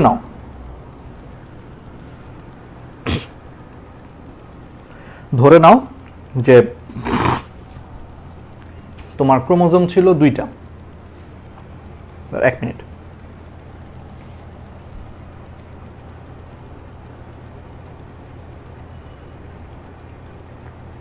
আচ্ছা, তো ক্রোমোজোম যদি 2টা থাকে, তুমি যদি ধরে নাও যে 2টা ক্রোমোজোম আছে, সো খেয়াল করে দেখো যে ক্রোমোজোমের সেন্ট্রোমিয়ার ভাগ না হওয়ার কারণে ক্রোমোজোম কিন্তু ডাবল হচ্ছে না। তার মানে যেটা 2টা ক্রোমোজোম ছিল 2টাই আছে, কিন্তু নিউক্লিয়াস ডাবল হয়ে গেছে। তাহলে এখন নিউক্লিয়াস যদি ডাবল হয়ে যায়, কিন্তু ক্রোমোজোম যদি ডাবল না হয়, সেন্ট্রোমিয়ার যদি ভাগ না হয়, তাহলে কি হবে? আলটিমেটলি যেই 2টা ক্রোমোজোম আছে, সেই 2টা ক্রোমোজোমের মধ্যে তাহলে একটা যাবে হচ্ছে এক নিউক্লিয়াসে, আরেকটা যাবে আরেক নিউক্লিয়াসে। তার মানে আলটিমেটলি হচ্ছে ক্রোমোজোম সংখ্যা অর্ধেক হয়ে গেল। বুঝছো? তাহলে ক্রোমোজোম সংখ্যা অর্ধেক হয় কেন? কারণ মায়োসিস 1-এর মেটাফেজ 1-এ সেন্ট্রোমিয়ার ভাগ না হওয়ার কারণে আলটিমেটলি হচ্ছে তোমার ক্রোমোজোম ডাবল হয় না, কিন্তু নিউক্লিয়াস ডাবল হয়ে গেছে। বাট ক্রোমোজোম ডাবল হচ্ছে না, এই কারণে কিন্তু আসলে ক্রোমোজোম সংখ্যা অর্ধেক হয়ে যাচ্ছে। ওকে, তাহলে এগুলো পারবা। এবার আসো ইন্টারকাইনেসিস, খুবই ইম্পর্টেন্ট। ইন্টারকাইনেসিস হচ্ছে যে মায়োসিস প্রক্রিয়ায় নিউক্লিয়াসের প্রথম এবং দ্বিতীয় বিভক্তির অন্তর্বর্তীকালীন বা মধ্যবর্তী সময়কে ইন্টারকাইনেসিস বলে। অর্থাৎ মায়োসিস 1 এবং মায়োসিস 2, এই দুইটার যে মধ্যবর্তী যে সময়টা, সেই সময়টাকে হচ্ছে ইন্টারকাইনেসিস বলে। এই সময় হচ্ছে তোমার প্রয়োজনীয় আরএনএ, প্রোটিন ইত্যাদি সংশ্লেষিত হয়, তবে ডিএনএর কোনো প্রতিলিপন সৃষ্টি হয় না। খুবই ইম্পর্টেন্ট। তাহলে ইন্টারকাইনেসিসটা অনেকটা ইন্টারফেজের মতোই। তাহলে ইন্টারকাইনেসিসটা অনেকটা ইন্টারফেজের মতোই, পার্থক্য হচ্ছে যে এটা হচ্ছে নিউক্লিয়াসের প্রথম এবং দ্বিতীয় বিভক্তির অন্তর্বর্তীকালীন বা মধ্যবর্তী সময়কে হচ্ছে ইন্টারকাইনেসিস বলে। এই ইন্টারকাইনেসিস সময় হচ্ছে তোমার প্রয়োজনীয় আরএনএ, প্রোটিন ইত্যাদি সংশ্লেষিত হয়, সবই ঠিক আছে, কিন্তু এখানে কোনো ডিএনএর প্রতিরূপ সৃষ্টি হয় না। বুঝছো? তাহলে এখানে কোনো ডিএনএর প্রতিরূপ সৃষ্টি হয় না, বাকি সব কিছু হচ্ছে ঠিক আছে। এরপরে হচ্ছে মায়োসিস 2। তাহলে মায়োসিস 2 বা দ্বিতীয় মায়োসিস বিভাজন, এটা আসলে পড়ানোর মতো কিছু নাই, আমি আগেই বলে দিই, এটা হুবহু হচ্ছে মাইটোসিসের মতো। একটু আগেও বলছি, এটা হুবহু হচ্ছে কিসের মতো? মাইটোসিসের মতো। সো মাইটোসিসে যা যা হয়েছে এখানেও ঠিক সেম, একই জিনিস হবে। সো এটা আর পড়ানোর কিছু নাই, মাইটোসিস পড়াইছি সুন্দর করে, পারবা। আর যেহেতু খালি একটা লাইন বলে দিই, যেহেতু মায়োসিস 2 মাইটোসিসের মতো, এই জন্য মায়োসিস 2 এর যে মেটাফেজ 2, সেই মেটাফেজ 2 এ কিন্তু আলটিমেটলি হচ্ছে সেন্ট্রোমিয়ার হচ্ছে বিভক্ত হবে। কারণ বুঝতেই পারতেছো, মায়োসিস 2টা যেহেতু মাইটোসিসের মতোই, এই জন্য মায়োসিস 2তে মেটাফেজ 2 এ আলটিমেটলি কি হবে, ওই মাইটোসিসের মতো সেন্ট্রোমিয়ার হচ্ছে ভাগ হয়ে একটা ক্রোমোজোম থেকে 2টা ক্রোমোজোম হবে, মানে এখানে ক্রোমোজোম ডাবল হবে। তার মানে ব্যাপারটা কি দাঁড়াইলো দেখো, ব্যাপারটা দাঁড়াইলো হচ্ছে মায়োসিস 1-এ একবার নিউক্লিয়াস বিভক্ত হয়েছে, আবার মায়োসিস 2-এ আরেকবার নিউক্লিয়াস বিভক্ত হয়েছে। তাহলে এখানে নিউক্লিয়াস কয়বার বিভক্ত হইলো, 2বার বিভক্ত হইলো। কিন্তু মায়োসিস 1-এ সেন্ট্রোমিয়ার ভাগ না হওয়ার কারণে ক্রোমোজোম কিন্তু বিভক্ত হয় নাই, কিন্তু মায়োসিস 2-এ সেন্ট্রোমিয়ার ভাগ হয়ে গেছে। তাহলে আলটিমেটলি ক্রোমোজোম কয়বার বিভক্ত হইলো, একবার বিভক্ত হইলো। তাহলে হিসাব মিলছে। তাহলে মায়োসিস প্রক্রিয়াতে আলটিমেটলি কি হয়, নিউক্লিয়াস 2বার বিভক্ত হয়, কিন্তু ক্রোমোজোম একবার বিভক্ত হয়। সে একবার কোথায় হয়, মায়োসিস 2 এর মেটাফেজ 2-এ হয়, অর্থাৎ মেটাফেজ 2-এ যে সেন্ট্রোমিয়ার হচ্ছে বিভক্ত হয়ে যায়। বাকিটা তো বুঝতেছই, এটা হুবহু মাইটোসিসের মতো, পারবা। তাহলে এগুলো একটু দেখার দরকার নাই, এরকম পারবা, এগুলো মাইটোসিস যা ছিল এগুলো তাই। আচ্ছা, এখন আসা হচ্ছে মায়োসিসের গুরুত্ব। তাহলে মায়োসিসের গুরুত্ব বা তাৎপর্য বা প্রয়োজনীয়তা দেখো, ভিভিআই ভেরি ভেরি ইম্পর্ট্যান্ট, এটা খুবই ইম্পর্ট্যান্ট। এগুলা হেডলাইনগুলো মেডিকেল ভর্তি পরীক্ষায় আসে, হেডলাইনগুলো, এই হেডলাইনগুলো হচ্ছে মেডিকেল ভর্তি পরীক্ষায় অনেক বেশি আসে, খুবই ইম্পর্ট্যান্ট। তাহলে আমাদেরকে একটু ভালো মতো হচ্ছে দেখতে হবে। তাহলে প্রথমেই আসা হচ্ছে তোমার কি দেখব, জনন কোষ সৃষ্টি। এটা তো আমরা জানি যে মায়োসিসের ফলে হচ্ছে তোমার জনন কোষ বা গ্যামেট উৎপন্ন হয়, তাই যৌন জননক্ষম জীবে মায়োসিস না ঘটলে বংশবৃদ্ধি অসম্ভব। তারপরে ক্রোমোজোম সংখ্যা হচ্ছে তোমার ধ্রুব রাখা, প্রজাতিতে বংশানুক্রমে ক্রোমোজোম সংখ্যা ধ্রুব রাখা কেবলমাত্র এই প্রক্রিয়ার কারণে সম্ভব হয়েছে। এগুলো জানো যে মায়োসিস না হলে বংশ পরম্পরায় কিন্তু ক্রোমোজোম সংখ্যাটা কনস্ট্যান্ট রাখা যায় না। তারপরে হলো তোমার প্রজাতির স্বকীয়তা ঠিক রাখা, বংশ পরম্পরায় ক্রোমোজোম সংখ্যা ঠিক রাখার মাধ্যমে সেটা হচ্ছে প্রজাতির স্বকীয়তা ধরে রাখে। তারপরে বৈচিত্র্য সৃষ্টি হয়। আচ্ছা, বৈচিত্র্যের কেমন সৃষ্টি হয়, ওই যে মায়োসিস প্রক্রিয়াতে তোমার কি হয়, ক্রসিং ওভার হয়। ক্রসিং ওভারের কারণে একটা ক্রোমোজোমের জিনিসগুলা আরেক ক্রোমোজোমে চলে আসে, ফলে জিনিসগুলো কিন্তু মিক্সিং হচ্ছে, একটার জিনিস আরেকটায় চলে আসার কারণে মিক্সড হয়ে বৈচিত্র্য তৈরি হচ্ছে, ফলে এখানে বৈচিত্র্য সৃষ্টি হয়। আর মায়োসিসের কারণে যে বৈচিত্র্য তৈরি হয়, সেই বৈচিত্র্য পরবর্তীতে হচ্ছে অভিব্যক্তির সৃষ্টি করে, অভিব্যক্তি সৃষ্টি করে। তারপরে হচ্ছে গ্যামেট সৃষ্টি এবং বংশবৃদ্ধি, এগুলো আমরা বলছি। যৌনুক্রম, আচ্ছা যৌনুক্রম জিনিসটা কি আমরা একটু বলবো, যে যৌনুক্রম, তাহলে যে সকল জীবের জীবনচক্রে যৌনুক্রম আছে সেখানে মায়োসিস প্রত্যক্ষ ভূমিকা পালন করে। আর একটা হচ্ছে মেন্ডেলের সূত্র, ওই যে মেন্ডেলের সূত্রের ব্যাখ্যা দেওয়া মায়োসিস ছাড়া সম্ভব না। মায়োসিস ছাড়া তুমি কখনোই হচ্ছে মেন্ডেলের সূত্রের ব্যাখ্যা দিতে পারবা না। এটা আমরা জিনতত্ত্ব বিবর্তনে পড়ব, জিনতত্ত্ব বিবর্তন চ্যাপ্টারে আমরা দেখবো যে মেন্ডেলের সূত্রের ব্যাখ্যা হচ্ছে মায়োসিস ছাড়া দেওয়া আসলে পসিবল না। আচ্ছা, এবার আসো তোমাদের একটা জিনিস মাথায় আসতে পারে যে ভাইয়া যৌনুক্রম জিনিসটা কি। যৌনুক্রম, যৌনুক্রমকে ইংলিশে বলা হয় alteration of generation, alteration of generation, alteration of generation বা বাংলায় আমরা বলতেছি হলো যৌনুক্রম। যৌনুক্রম হচ্ছে কোনো জীবের জীবনচক্রে, কোনো জীবের লাইফ সাইকেলে হ্যাপ্লয়েড এবং ডিপ্লয়েড দশা পর্যায়ক্রমিকভাবে যদি আপর্দিত হয়, তাহলে কোনো জীবের জীবনচক্রে ধরো হ্যাপ্লয়েড এবং ডিপ্লয়েড দশা যদি পর্যায়ক্রমে যদি আবর্তিত হয়, তাহলে সেটাকে হচ্ছে যৌনুক্রম বলে। ধরো এটা একটা মনে করো জীবের লাইফ সাইকেল, তাহলে একটা জীবের যে লাইফ সাইকেল বা জীবনচক্র, মনে করো তার জীবনচক্রের এই সময়টায় সে ডিপ্লয়েড ছিল, এই সময়টায় সে ডিপ্লয়েড ছিল, কিন্তু তার জীবনচক্রের মনে করো বাকি সময়টায় সে হ্যাপ্লয়েড ছিল, আবার সে ডিপ্লয়েড হয়েছে। তাহলে এই যে একটা জীবের যে জীবনচক্র বা লাইফ সাইকেল, তার লাইফ সাইকেল বা জীবনচক্রের কিছু সময় সে ডিপ্লয়েড ছিল, কিছু সময় সে হ্যাপ্লয়েড ছিল। তাহলে কোনো একটা জীবের জীবনচক্রে পর্যায়ক্রমিকভাবে কিছু সময় ডিপ্লয়েড, কিছু সময় হ্যাপ্লয়েড যদি থাকে, তাহলে সেই অবস্থাটাকে তোমার বলা হয় যৌনুক্রম। বুঝতে পারছো? এটা নিম্ন শ্রেণীর উদ্ভিদে দেখা যায়। তুমি দেখবা এটা আমরা হচ্ছে ব্রায়োফাইটা টেরিডোফাইটা নামে একটা চ্যাপ্টার আছে, ব্রায়োফাইটা টেরিডোফাইটা নামে একটা চ্যাপ্টার আছে, বোটানিতে আমরা পড়বো, সেই চ্যাপ্টারে আমরা সুন্দর করে এগুলা বলবো আরো। তাহলে যৌনুক্রম বুঝতে পারছো? তাহলে যৌনুক্রম হচ্ছে কোনো জীবের জীবনচক্রে পর্যায়ক্রমিকভাবে একবার ডিপ্লয়েড দশা, একবার হ্যাপ্লয়েড দশা, আবার ডিপ্লয়েড দশা, আবার হ্যাপ্লয়েড দশা। তাহলে পর্যায়ক্রমিকভাবে হ্যাপ্লয়েড ডিপ্লয়েড এই দশাগুলো যদি আবর্তিত হয় তাহলে সেই জিনিসটাকে বলা হয় যৌনুক্রম বা অল্টারেশন অফ জেনারেশন। আর এখন তো নিজেরাই বুঝতেছো যে যৌনুক্রমটা কিসের জন্য সংগঠিত হয়, মায়োসিসের জন্য সংগঠিত হয়। এই ডিপ্লয়েড থেকে যখন হ্যাপ্লয়েড হবে তখন অবশ্যই সেখানে কি হবে, মায়োসিস হবে। কারণ ডিপ্লয়েড থেকে যদি হ্যাপ্লয়েড হচ্ছে সেখানে তো অবশ্যই মায়োসিস হয়। তো মায়োসিস না হইলে কি এটা পসিবল ছিল? মায়োসিস না হইলে তো আর তোমার কখনোই ডিপ্লয়েড থেকে হ্যাপ্লয়েড আসতো না। এই জন্য যৌনুক্রমটা একমাত্র পসিবল হয়েছে কিসের কারণে, মায়োসিস থাকার কারণে। এই জন্য মায়োসিসের কারণে হচ্ছে তোমার যৌনুক্রম দেখা যায়। ঠিক আছে, তাহলে যে সকল জীবের জীবন চক্রে যৌনুক্রম আছে সেখানে মায়োসিস প্রত্যক্ষ ভূমিকা পালন করে, বুঝতেই পারতেছো। কারণ ডিপ্লয়েড থেকে হ্যাপ্লয়েড এটা একমাত্র মায়োসিসই হচ্ছে করতে পারে। সো মায়োসিস আছে বলেই সেই সমস্ত জীবের জীবন চক্রে যৌনুক্রম হয়, আদারওয়াইজ হইতো না।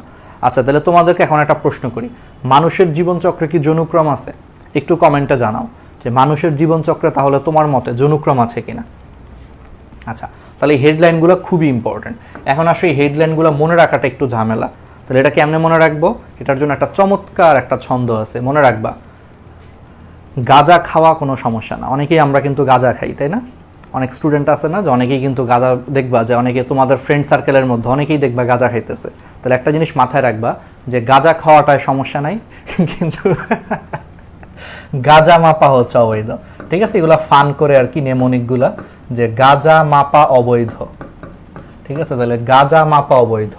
তো এটা শুনে তোমার কাছে মনে হতে পারে তার মানে কি ভাইয়া গাঁজা খাওয়া তার মানে কি বৈধ?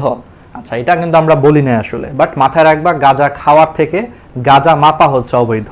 তাহলে কি অবৈধ? গাঁজা গাঁজা মাপা অবৈধ।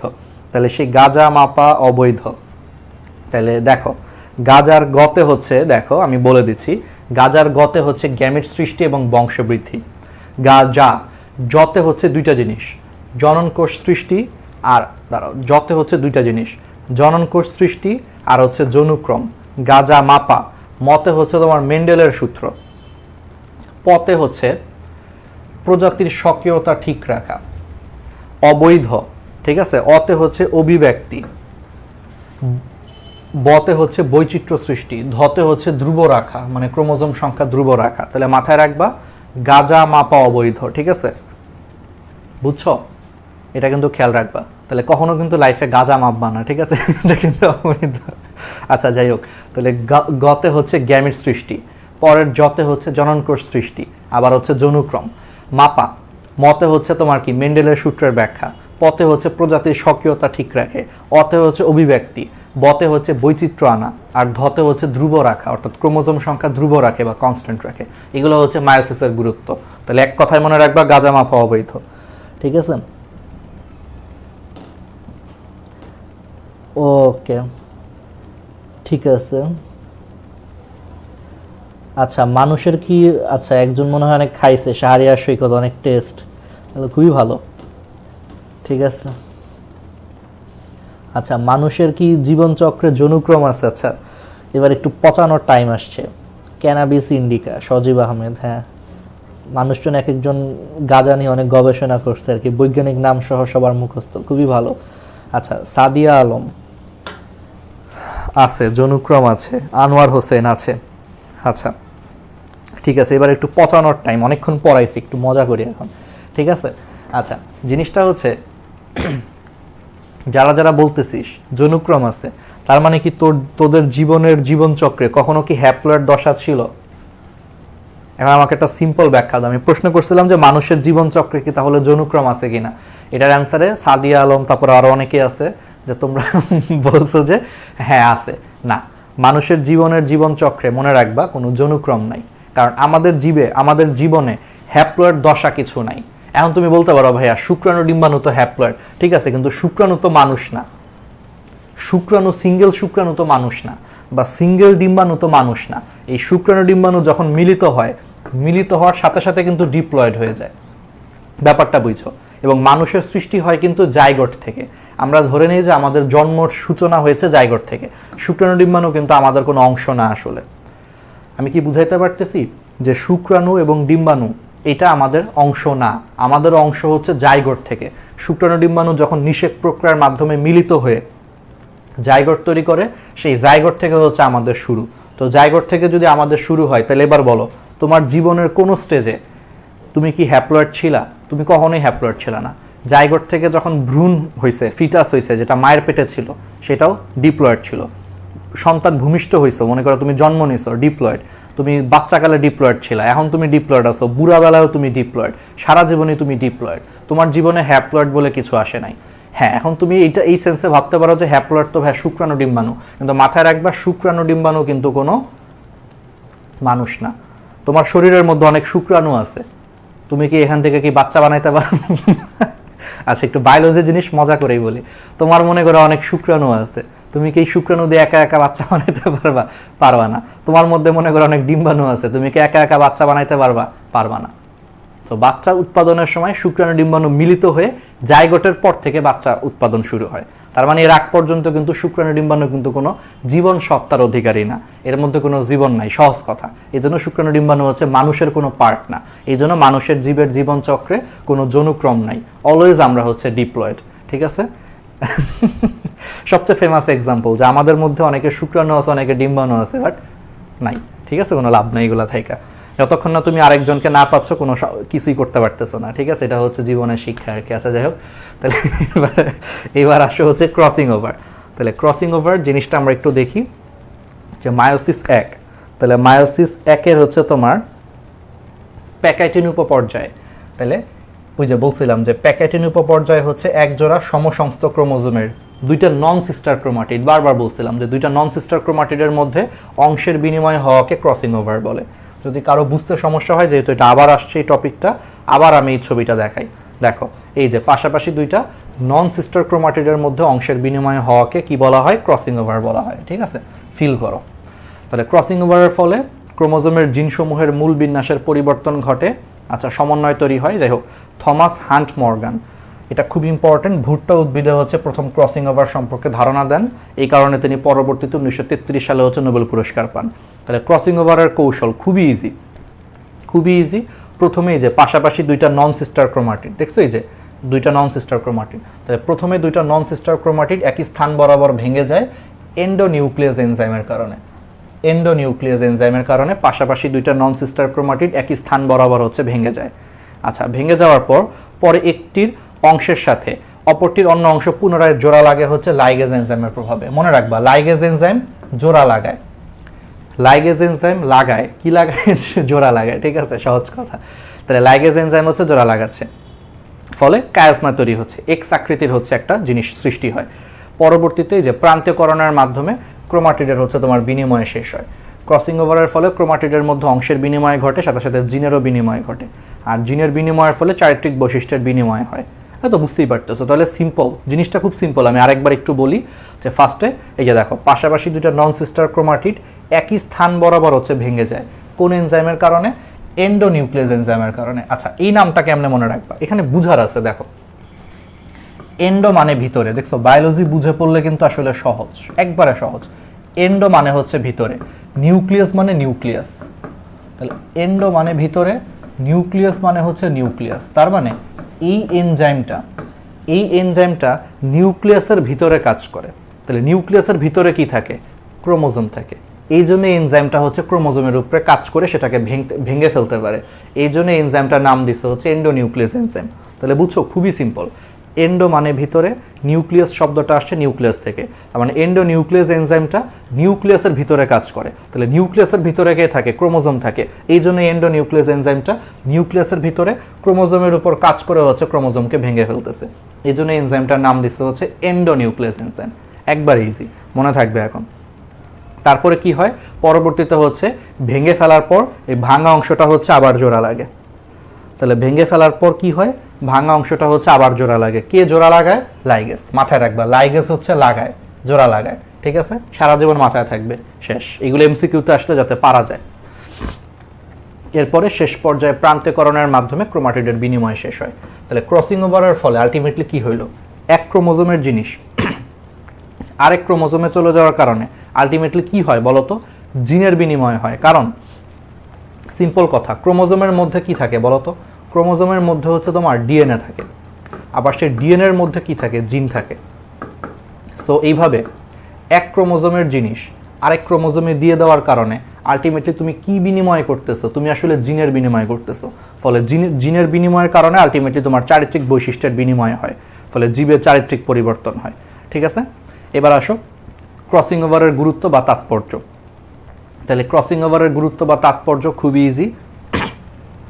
ক্রসিং ওভারের ফলে দুটি ক্রোমাটিডের মধ্যে পারস্পরিক অংশের বিনিময় হয়, ফলে জিনগত পরিবর্তন সাধিত হয়। এটা আমরা জানি। জিনগত পরিবর্তন সাধনের ফলে সৃষ্ট জীবে বৈশিষ্ট্যগত পরিবর্তন সাধিত হয়, এটাও আমরা বুঝতেছি। বৈশিষ্ট্যগত পরিবর্তনের মাধ্যমে সৃষ্টিকুলে বৈচিত্র্য আসে, এটাও আমরা বুঝতেছি। সৃষ্টি হয় তোমার নতুন পরিবেশে টিকে থাকার ক্ষমতা, আবার কখনো সৃষ্টি হয় তোমার নতুন প্রজাতি। তারপরে ক্রসিং ওভারের মাধ্যমে কাঙ্ক্ষিত উন্নত বৈশিষ্ট্য বিশিষ্ট নতুন প্রকরণ তোমার সৃষ্টি করা যায়। ঠিক আছে, কৃত্রিম উপায়ে ক্রসিং ওভার ঘটিয়ে বংশগতিতে পরিবর্তন আনা যায়। গবেষণার ক্ষেত্রে এটা গুরুত্ব আছে, জেনেটিক ম্যাপ তৈরি করা যায়। এতে এগুলো একটু রিডিং দিবা, এগুলো এমনিতেই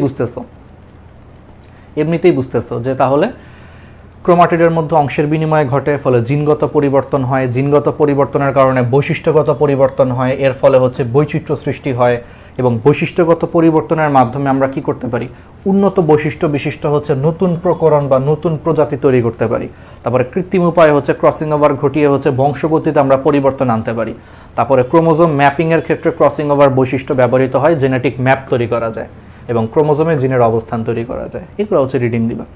ওকে, এবার আসো মাইটোসিস এবং মায়োসিসের মধ্যে পার্থক্য। এই পার্থক্য নিজেরাই পারবা। ঠিক আছে, মাইটোসিস তোমার দেহকোষে হয়, ফলে দেহের বৃদ্ধি ঘটে। আর মিওসিস যে জনন মাতৃকোষে হয়, ফলে গ্যামেট সৃষ্টি হয়। মাইটোসিসে তোমার যেটা হয় যে মাতৃকোষে বিভাজিত হয়ে দুইটা অপত্য কোষের সৃষ্টি হয়, আর মায়োসিসে একটা মাতৃকোষ থেকে 4টা অপত্য কোষ সৃষ্টি হয়। তারপরে এই বিভাজনে মাইটোসিসের ক্ষেত্রে অপত্য কোষের ক্রোমোজোম সংখ্যায় যে মাতৃকোষের ক্রোমোজোম সংখ্যার সমান থাকে, আর এখানে অর্ধেক হয়ে যায়। তারপরে মাইটোসিসের পূর্বে ইন্টারফেজ পর্যায়টা দীর্ঘস্থায়ী, আর মায়োসিসের পূর্বের ইন্টারফেজ পর্যায়টা ক্ষণস্থায়ী। ঠিক আছে, সমসংস্থ ক্রোমোজোমগুলোর মধ্যে মাইটোসিসে কোনো আকর্ষণ থাকে না, ফলে সিনাপসিস ঘটে না, এখানে কোনো বাইভ্যালেন্ট তৈরি হয় না, আর এখানে এই জিনিসগুলো তৈরি হয়। মাইটোসিসে কোনো ক্রসিং ওভার হয় না, ওইখানে ক্রসিং ওভার হয়। যৌনক্রমের সাথে মাইটোসিসের কোনো সম্পর্ক নাই, ওইখানে সম্পর্ক আছে, বুঝতেই পারতেছো। মাইটোসিসে তোমার ওই যে প্রোফেজ পর্যায়ে দেখো ক্রোমোমিয়ার দেখা যায় না, মাইটোসিসে এটা দেখা যায় না, মিওসিসে কিন্তু ক্রোমোমিয়ার দেখা যায়। ঠিক আছে, তাই এগুলো একটু পড়বা। তারপর ডিএনএ রেপ্লিকেশন ইন্টারফেজ দশায় সম্পন্ন হয়, আর এখানে ডিএনএ রেপ্লিকেশন আসলে প্রোফেজের পূর্বে সংগঠিত হয়। এখানে অবশ্য বলা আছে যে প্রোফেজ দশায় ঘটে, অ্যাকচুয়ালি এটা প্রোফেজের পূর্বে হবে। ঠিক আছে, প্রোফেজের পূর্বে আসলে ডিএনএ রেপ্লিকেশন হয় আর কি মায়োসিসে। ঠিক আছে, তারপরে মাইটোসিসে দেখো নিউক্লিয়াস এবং ক্রোমোজোম একবার করে বিভক্ত হয় মাইটোসিসে, কিন্তু মায়োসিসে দেখো নিউক্লিয়াস 2বার এবং ক্রোমোজোম একবার বিভক্ত হয়। এগুলা পারবা।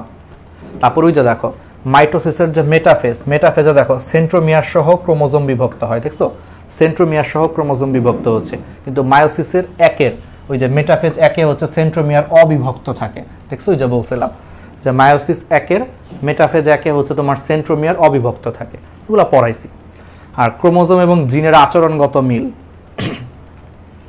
ক্রোমোজোম এবং জিনের মধ্যে বুঝতেই পারতেছো যে ডিপ্লয়েড কোষে হোমোলোগাস ক্রোমোজোম জোড়া হিসেবে অবস্থান করতেছে, আর দুটি অ্যালেলিক জিন জোড়া হিসেবে অবস্থান করে।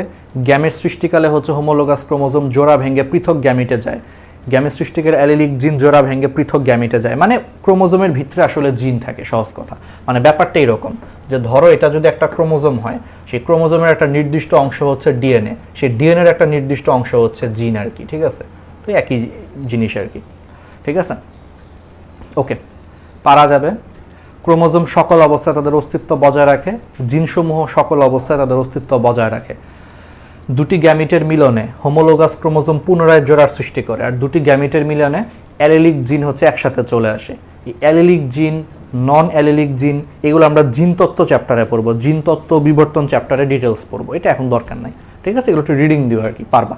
ঠিক আছে, তাহলে কিন্তু আমাদের এই চ্যাপ্টারটা শেষ। আমরা কিন্তু আজকে অনেক মজা করছি। তোরা চাইলে এগুলার শর্ট ভিডিও বানায় গ্রুপে দিতে পারো। আমি সবসময় বলি যে পড়াশোনাটা আসলে আনন্দদায়ক হোক, আমরা একটু ক্লাসে একটু মজা করি, ফান করি, এটা ঠিক আছে। আর বায়োলজি পড়তে গেলে একটু কিছু জিনিস আসেই, এটা এখন মন খারাপ করার কিছু নাই, এটা কিছু জিনিস আসেই যেগুলো আসলে সহজ ভাষায় না বললে তোমাদের জন্য কঠিন। যেমন এই যে তোমরা অনেকে দেখো যৌনক্রম আছে কি নাই তোমরা কিন্তু বুঝতেছিল না, আমি তোমাদেরকে সহজ ভাষায় বলে দিছি যে তোর মধ্যে মনে করো শুক্রাণু আছে বা ডিম্বাণু আছে, থাইকা কোনো লাভ আছে? এখান থেকে কোনো কিছু হবে? কিচ্ছু হবে না। যতক্ষণ না তুমি আরেকজনের হেল্প না নিচ্ছ কিচ্ছু হবে না। তার মানে শুক্রাণু ডিম্বাণু কিন্তু আসলে মানুষের অংশ না, মানুষের অংশ শুরু হয় জাইগোট থেকে। তো কিছু জিনিস আছে যেগুলো বোঝানোর জন্য আসলে এমনি বলতে হয়, সবচেয়ে ভালো মাথায় ঢুকে, ঠিক আছে?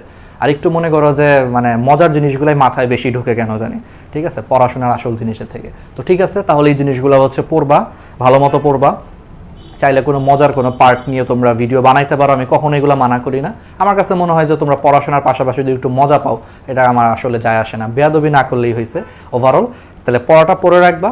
আমরা ইনশাল্লাহ হচ্ছে আগামীকাল সন্ধ্যা 7:30টার দিকে, তারপর আমি একটু টাইমটা একটু শিওর করবো, ইশিকা ওদের সাথে আমি কথা বলবো যে ওরা আসলে তোমাদেরকে এক্স্যাক্টলি কয়টায়, যেহেতু রোজার সময় হচ্ছে 7:30টায়, তো ওরা হচ্ছে কুইক কুইজগুলো নিচ্ছে টেলিগ্রাম চ্যানেলে। এবার কখন নেবে এটা আমি আসলে বলতে পারতেছি না। আর যারা নতুন ভর্তি হয়েছো তাদেরকে আমি একটু মনে করায় দিই, আমাদের টেলিগ্রাম চ্যানেলে কিন্তু অবশ্যই জয়েন করবা। সেখানে কুইক কুইজ হয়, সেখানে কিন্তু রেগুলার গাইডলাইন দেওয়া হয়, আমরা 4-5 জন মিলে গাইডলাইন দিই। আমি একটু কম থাকি, এটা আমি স্বীকার করতেছি, কারণ আমি ক্লাস নেওয়া, অন্য কাজগুলো একটু বেশি করতে হয়, বই দাগানো বা প্রশ্ন করার কাজে আমি একটু বেশি সময় দিই, এই জন্য হয়তো টেলিগ্রামে আমি একটু কম থাকি। কিন্তু এই জিনিসটাকে পোষায় নেওয়ার জন্য আমি কিন্তু আরও 4-5 জন কিন্তু ভাইয়া রাখছি, ঠিক আছে? তোমাদের জাদিদ ভাইয়া আছে, ইশিকা আপু আছে, অবনী আপু আছে, তোমাদের হচ্ছে আরও ভাইয়া আছে, শিপন ভাইয়া আছে, ঠিক আছে? এদেরকে কিন্তু আমরা রেখে দিছি। সো অবশ্যই টেলিগ্রামে জয়েন হবা।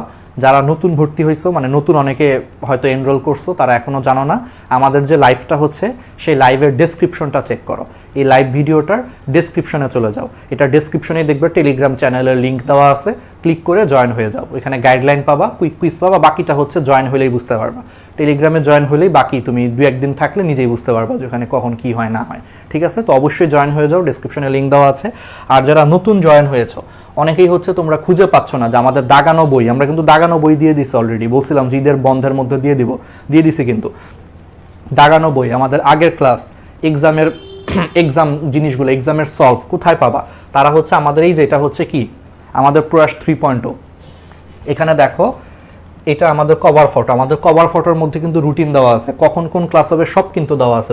রুটিনটা জাস্ট ক্লিক করো, দেখো, ক্লিক করলে দেখো রুটিন তো দেওয়াই আছে, দেখো সাথে বলাও আছে ডেইলি এক্সাম ক্লাসের পরের দিন রাত 9টায় হবে। তার মানে আজকে আমরা যেই জিনিসগুলো পড়াইলাম তার উপর ভিত্তি করে আগামীকাল রাত 9টায় হচ্ছে এক্সাম থাকবে, ডেইলি এক্সাম। আবার বলাও আছে যে টেলিগ্রামে কুইক কুইজ ক্লাসের পরের দিন সন্ধ্যা 7:30টায় হবে। তো আগামীকাল 7:30টায় হচ্ছে কুইক কুইজ হবে। তারপরও কুইক কুইজ মাঝে মাঝে চেঞ্জ হতে পারে, কারণ কুইক কুইজ আসলে নির্ভর করে হচ্ছে ওরা কখন ফ্রি থাকে তার উপরে। তারপর আমরা একটা টাইম ধরে রেখে ফিক্সড রাখি, তারপরেও আমরা দেখি। অলরেডি কিন্তু বলে দেওয়া আছে, তার মানে এখানে রুটিন আছে, কভার ফটোতে রুটিন আছে, সব কিছু গুছানো কিন্তু তুমি পেয়ে যাচ্ছ। তারপরে বাকিটা পাওয়ার জন্য তুমি এই যে কভার ফটোর নিচে হচ্ছে ফিচার্ড নামে একটা সেকশন আছে, এখানে ক্লিক করো। এখানে ক্লিক করলে আমি একটু দেখায় দিই, নতুন আসছে অনেকে খুঁজে পায় না, ফিচার্ডে ক্লিক করার পর স্ক্রল করবা। স্ক্রল করলে দেখো এই যে ফয়জুর রোহানি আসিফ, ও হচ্ছে আমাদের মডারেটর, অনেক অ্যাক্টিভ, অনেক ভালো কাজ করে। দেখো প্রথম পোস্টে ফিচার্ডে ক্লিক করার পর দেখো প্রথম পোস্টেই দেখো ও কিন্তু দেখো সি মোড দিলে দেখো অলরেডি তোমার দেখো দাগানো বইগুলোর পিডিএফ দেওয়া আছে। এখন এই দাগানো বইগুলো হচ্ছে 22-এর, ঠিক আছে? এইগুলো দাগাইলে তোমার 95% কাভার হবে। 23-এর বইয়ে যে এক্সট্রা ইনফরমেশন আছে সেগুলো আমরা হচ্ছে এক্সট্রা দিয়ে দিব, কিন্তু এখানেই 95% সেম। 22-এর বইয়ের সাথে 23-এর বই 95%ই সেম, খুব একটা অমিল নাই। সো আপাতত এগুলো পড়তে থাকো, আমরা নতুন বইগুলো দাগায় আবার দিয়ে দিব, আপলোড করে দিব, যে এক্সট্রা যে ইনফরমেশন আছে এগুলো দিয়ে দিব। সো দেখো ফয়জুর রহমানি আসিফ কিন্তু অলরেডি দাগানো বইয়ের পিডিএফ দিয়ে দিছে। আচ্ছা, এই দাগানো বইটা কোথায় লাগবে আসলে অনেকের প্রশ্ন। দাগানো বইটা হচ্ছে তোমার শেষ মুহূর্তে রিভিশন দেওয়ার জন্য কাজে লাগে। এখন তোমরা প্রথম দিকে সবই পড়বা, প্রথম দিকে হাতে সময় আছে, সব ডিটেলস পড়বা, প্রত্যেকটা লাইন বাই লাইন পড়বা, সব পড়বা। তারপরে যখন মনে করে আসল পরীক্ষা আসবে, ওই আসল পরীক্ষার ধরো আর 3-4 দিন সময় আছে, তখন চাইলেও কিন্তু সব পড়া পসিবল না, তখন তুমি হচ্ছে দাগানো লাইনগুলো একটু বেশি দেখবা আর কি। আমি কি বুঝাইতে পারছি? এখন সবই পড়বা, এখন কোনো কিছু বাদ দিবা না, কিন্তু দাগানো লাইনগুলো আসলে দেওয়াটা এই কারণে যে ধরো তোমার পরীক্ষার আর 2 দিন আছে, পরীক্ষার 1 দিন আছে, শেষ দিন বা 2 দিন 3 দিন আগে তো সব পড়া পসিবল না। সো তখন তুমি যদি অল্প সময় যাতে রিভিশন দিতে পারো, ইম্পর্টেন্ট লাইনগুলো যাতে তোমার চোখে একবার চোখ বুলা যেতে পারো, তার জন্য হচ্ছে এই দাগানো লাইনগুলো, ঠিক আছে? তো যাই হোক, দেখো সব দেওয়া আছে কিন্তু, রসায়ন প্রথম পত্র দ্বিতীয় পত্র, পদার্থবিজ্ঞান ফার্স্ট পত্র দ্বিতীয় পত্র, জীববিজ্ঞান প্রথম পত্র দ্বিতীয় পত্র, সাথে কিন্তু নতুন বইগুলো দেওয়া আছে, যেমন অলরেডি আলিম স্যারের 23 সালের যে এক্সট্রা ইনফরমেশন, দেখো এক্সট্রা ইনফরমেশন কিন্তু এখানে দেওয়া আছে, ড্রাইভে ক্লিক করলেই পেয়ে যাবা, সবগুলো কিন্তু আছে, একটা পোস্টে এইগুলো আছে, তাহলে দাগানো বই সব কিছু আছে। এবার দেখো তারপরের পোস্টে দেখো এক্সামও থাকবে, স্ক্রল করো, আগের সব এক্সাম যারা নতুন ভর্তি হয়েছে তাদেরকে বলতেছি এক্সামের নিচে সলিউশন আছে, ঠিক আছে? কয়েকটা এক্সামের সলিউশন আমরা আপলোড দিই নাই, আমরা আপলোড দিয়ে দিব, সব কিছু কিন্তু দেওয়া আছে, সো এক্সাম দিতে পারবা, ঠিক আছে? কোনো প্রবলেম নাই। আর বাকিটা হচ্ছে ক্লাসের লিঙ্কও দেওয়া আছে, ঠিক আছে? সব কিছু মানে এই পর্যন্ত যা যা হয়েছে সব কিছু কিন্তু দেওয়া আছে। তার মানে দাগানো বই তোমরা অলরেডি দিয়ে দিছি, এক্সামের সলভ লিঙ্ক দেওয়া আছে, ক্লাসের লিঙ্ক দেওয়া আছে। সো ফিচার্ডে ক্লিক করে হচ্ছে তোমরা স্ক্রল করো, পোস্টগুলো স্ক্রল করো, সামনে যদি আরও কিছু দেই, আরও এক্সট্রা যদি আমরা অনেক কিছু যদি দেই, সেগুলোও মনে করো যে এখানে দিয়ে দিব। তোমাদের এইচএসসির সময় আমরা হচ্ছে এইচএসসি সাজেশনও দিব, ঠিক আছে? তোমাদের যে এইচএসসি আসতেছে, এইচএসসির জন্য হচ্ছে আমরা এইচএসসি সাজেশনও দিব, বায়োলজি আর কেমিস্ট্রিটা আমরা দিব এইচএসসি সাজেশন, সেইগুলোও আমরা হচ্ছে এখানে দিয়ে দিব, ঠিক আছে? যেহেতু এইচএসসিও তোমরা দিবা, 23-এর অনেকেই আছো, তো এই জিনিসগুলো হচ্ছে এখান থেকে তাহলে কালেক্ট করে নিও, ঠিক আছে? ওকে, তাহলে টেলিগ্রামে জয়েন করে ফেলো, আর এই যে ফিচার্ডে যে এই জিনিসগুলো হচ্ছে কালেক্ট করে ফেলো, আর পড়ে রাখো, ইনশাল্লাহ হচ্ছে যাতে ভালো একটা করতে পারো। অনেকেই কিন্তু এক্সাম রেগুলার দিচ্ছ না, সেই জিনিসগুলো আমি এতদিন রোজা ছিল, আসলে অনেক কিছু আমরা চেক করে কিছু বলি নাই, এখন থেকে কিন্তু আমরা এগুলো একটু নোটিস করতেছি, এই জিনিসগুলো আমরা নিয়ে কাজ করতেছি আসলে। হ্যাঁ, কারা কারা এক্সাম দিচ্ছ না তাদের একটা লিস্ট বানাচ্ছি, এগুলো কিন্তু কিছুদিন পর আমি তোমাদেরকে জিজ্ঞেস করবো যে কেন এক্সাম দিচ্ছ না, কেন ফাঁকিবাজি করতেছে, এগুলো নিয়ে কিন্তু আমরা ধরবো আর কি। সো সবাই একটু ভালো মতো পড়ো, ভালো থাকো, ইনশাল্লাহ তোমাদের সবার সাথে আবার দেখা হবে। তাহলে আসসালামু আলাইকুম।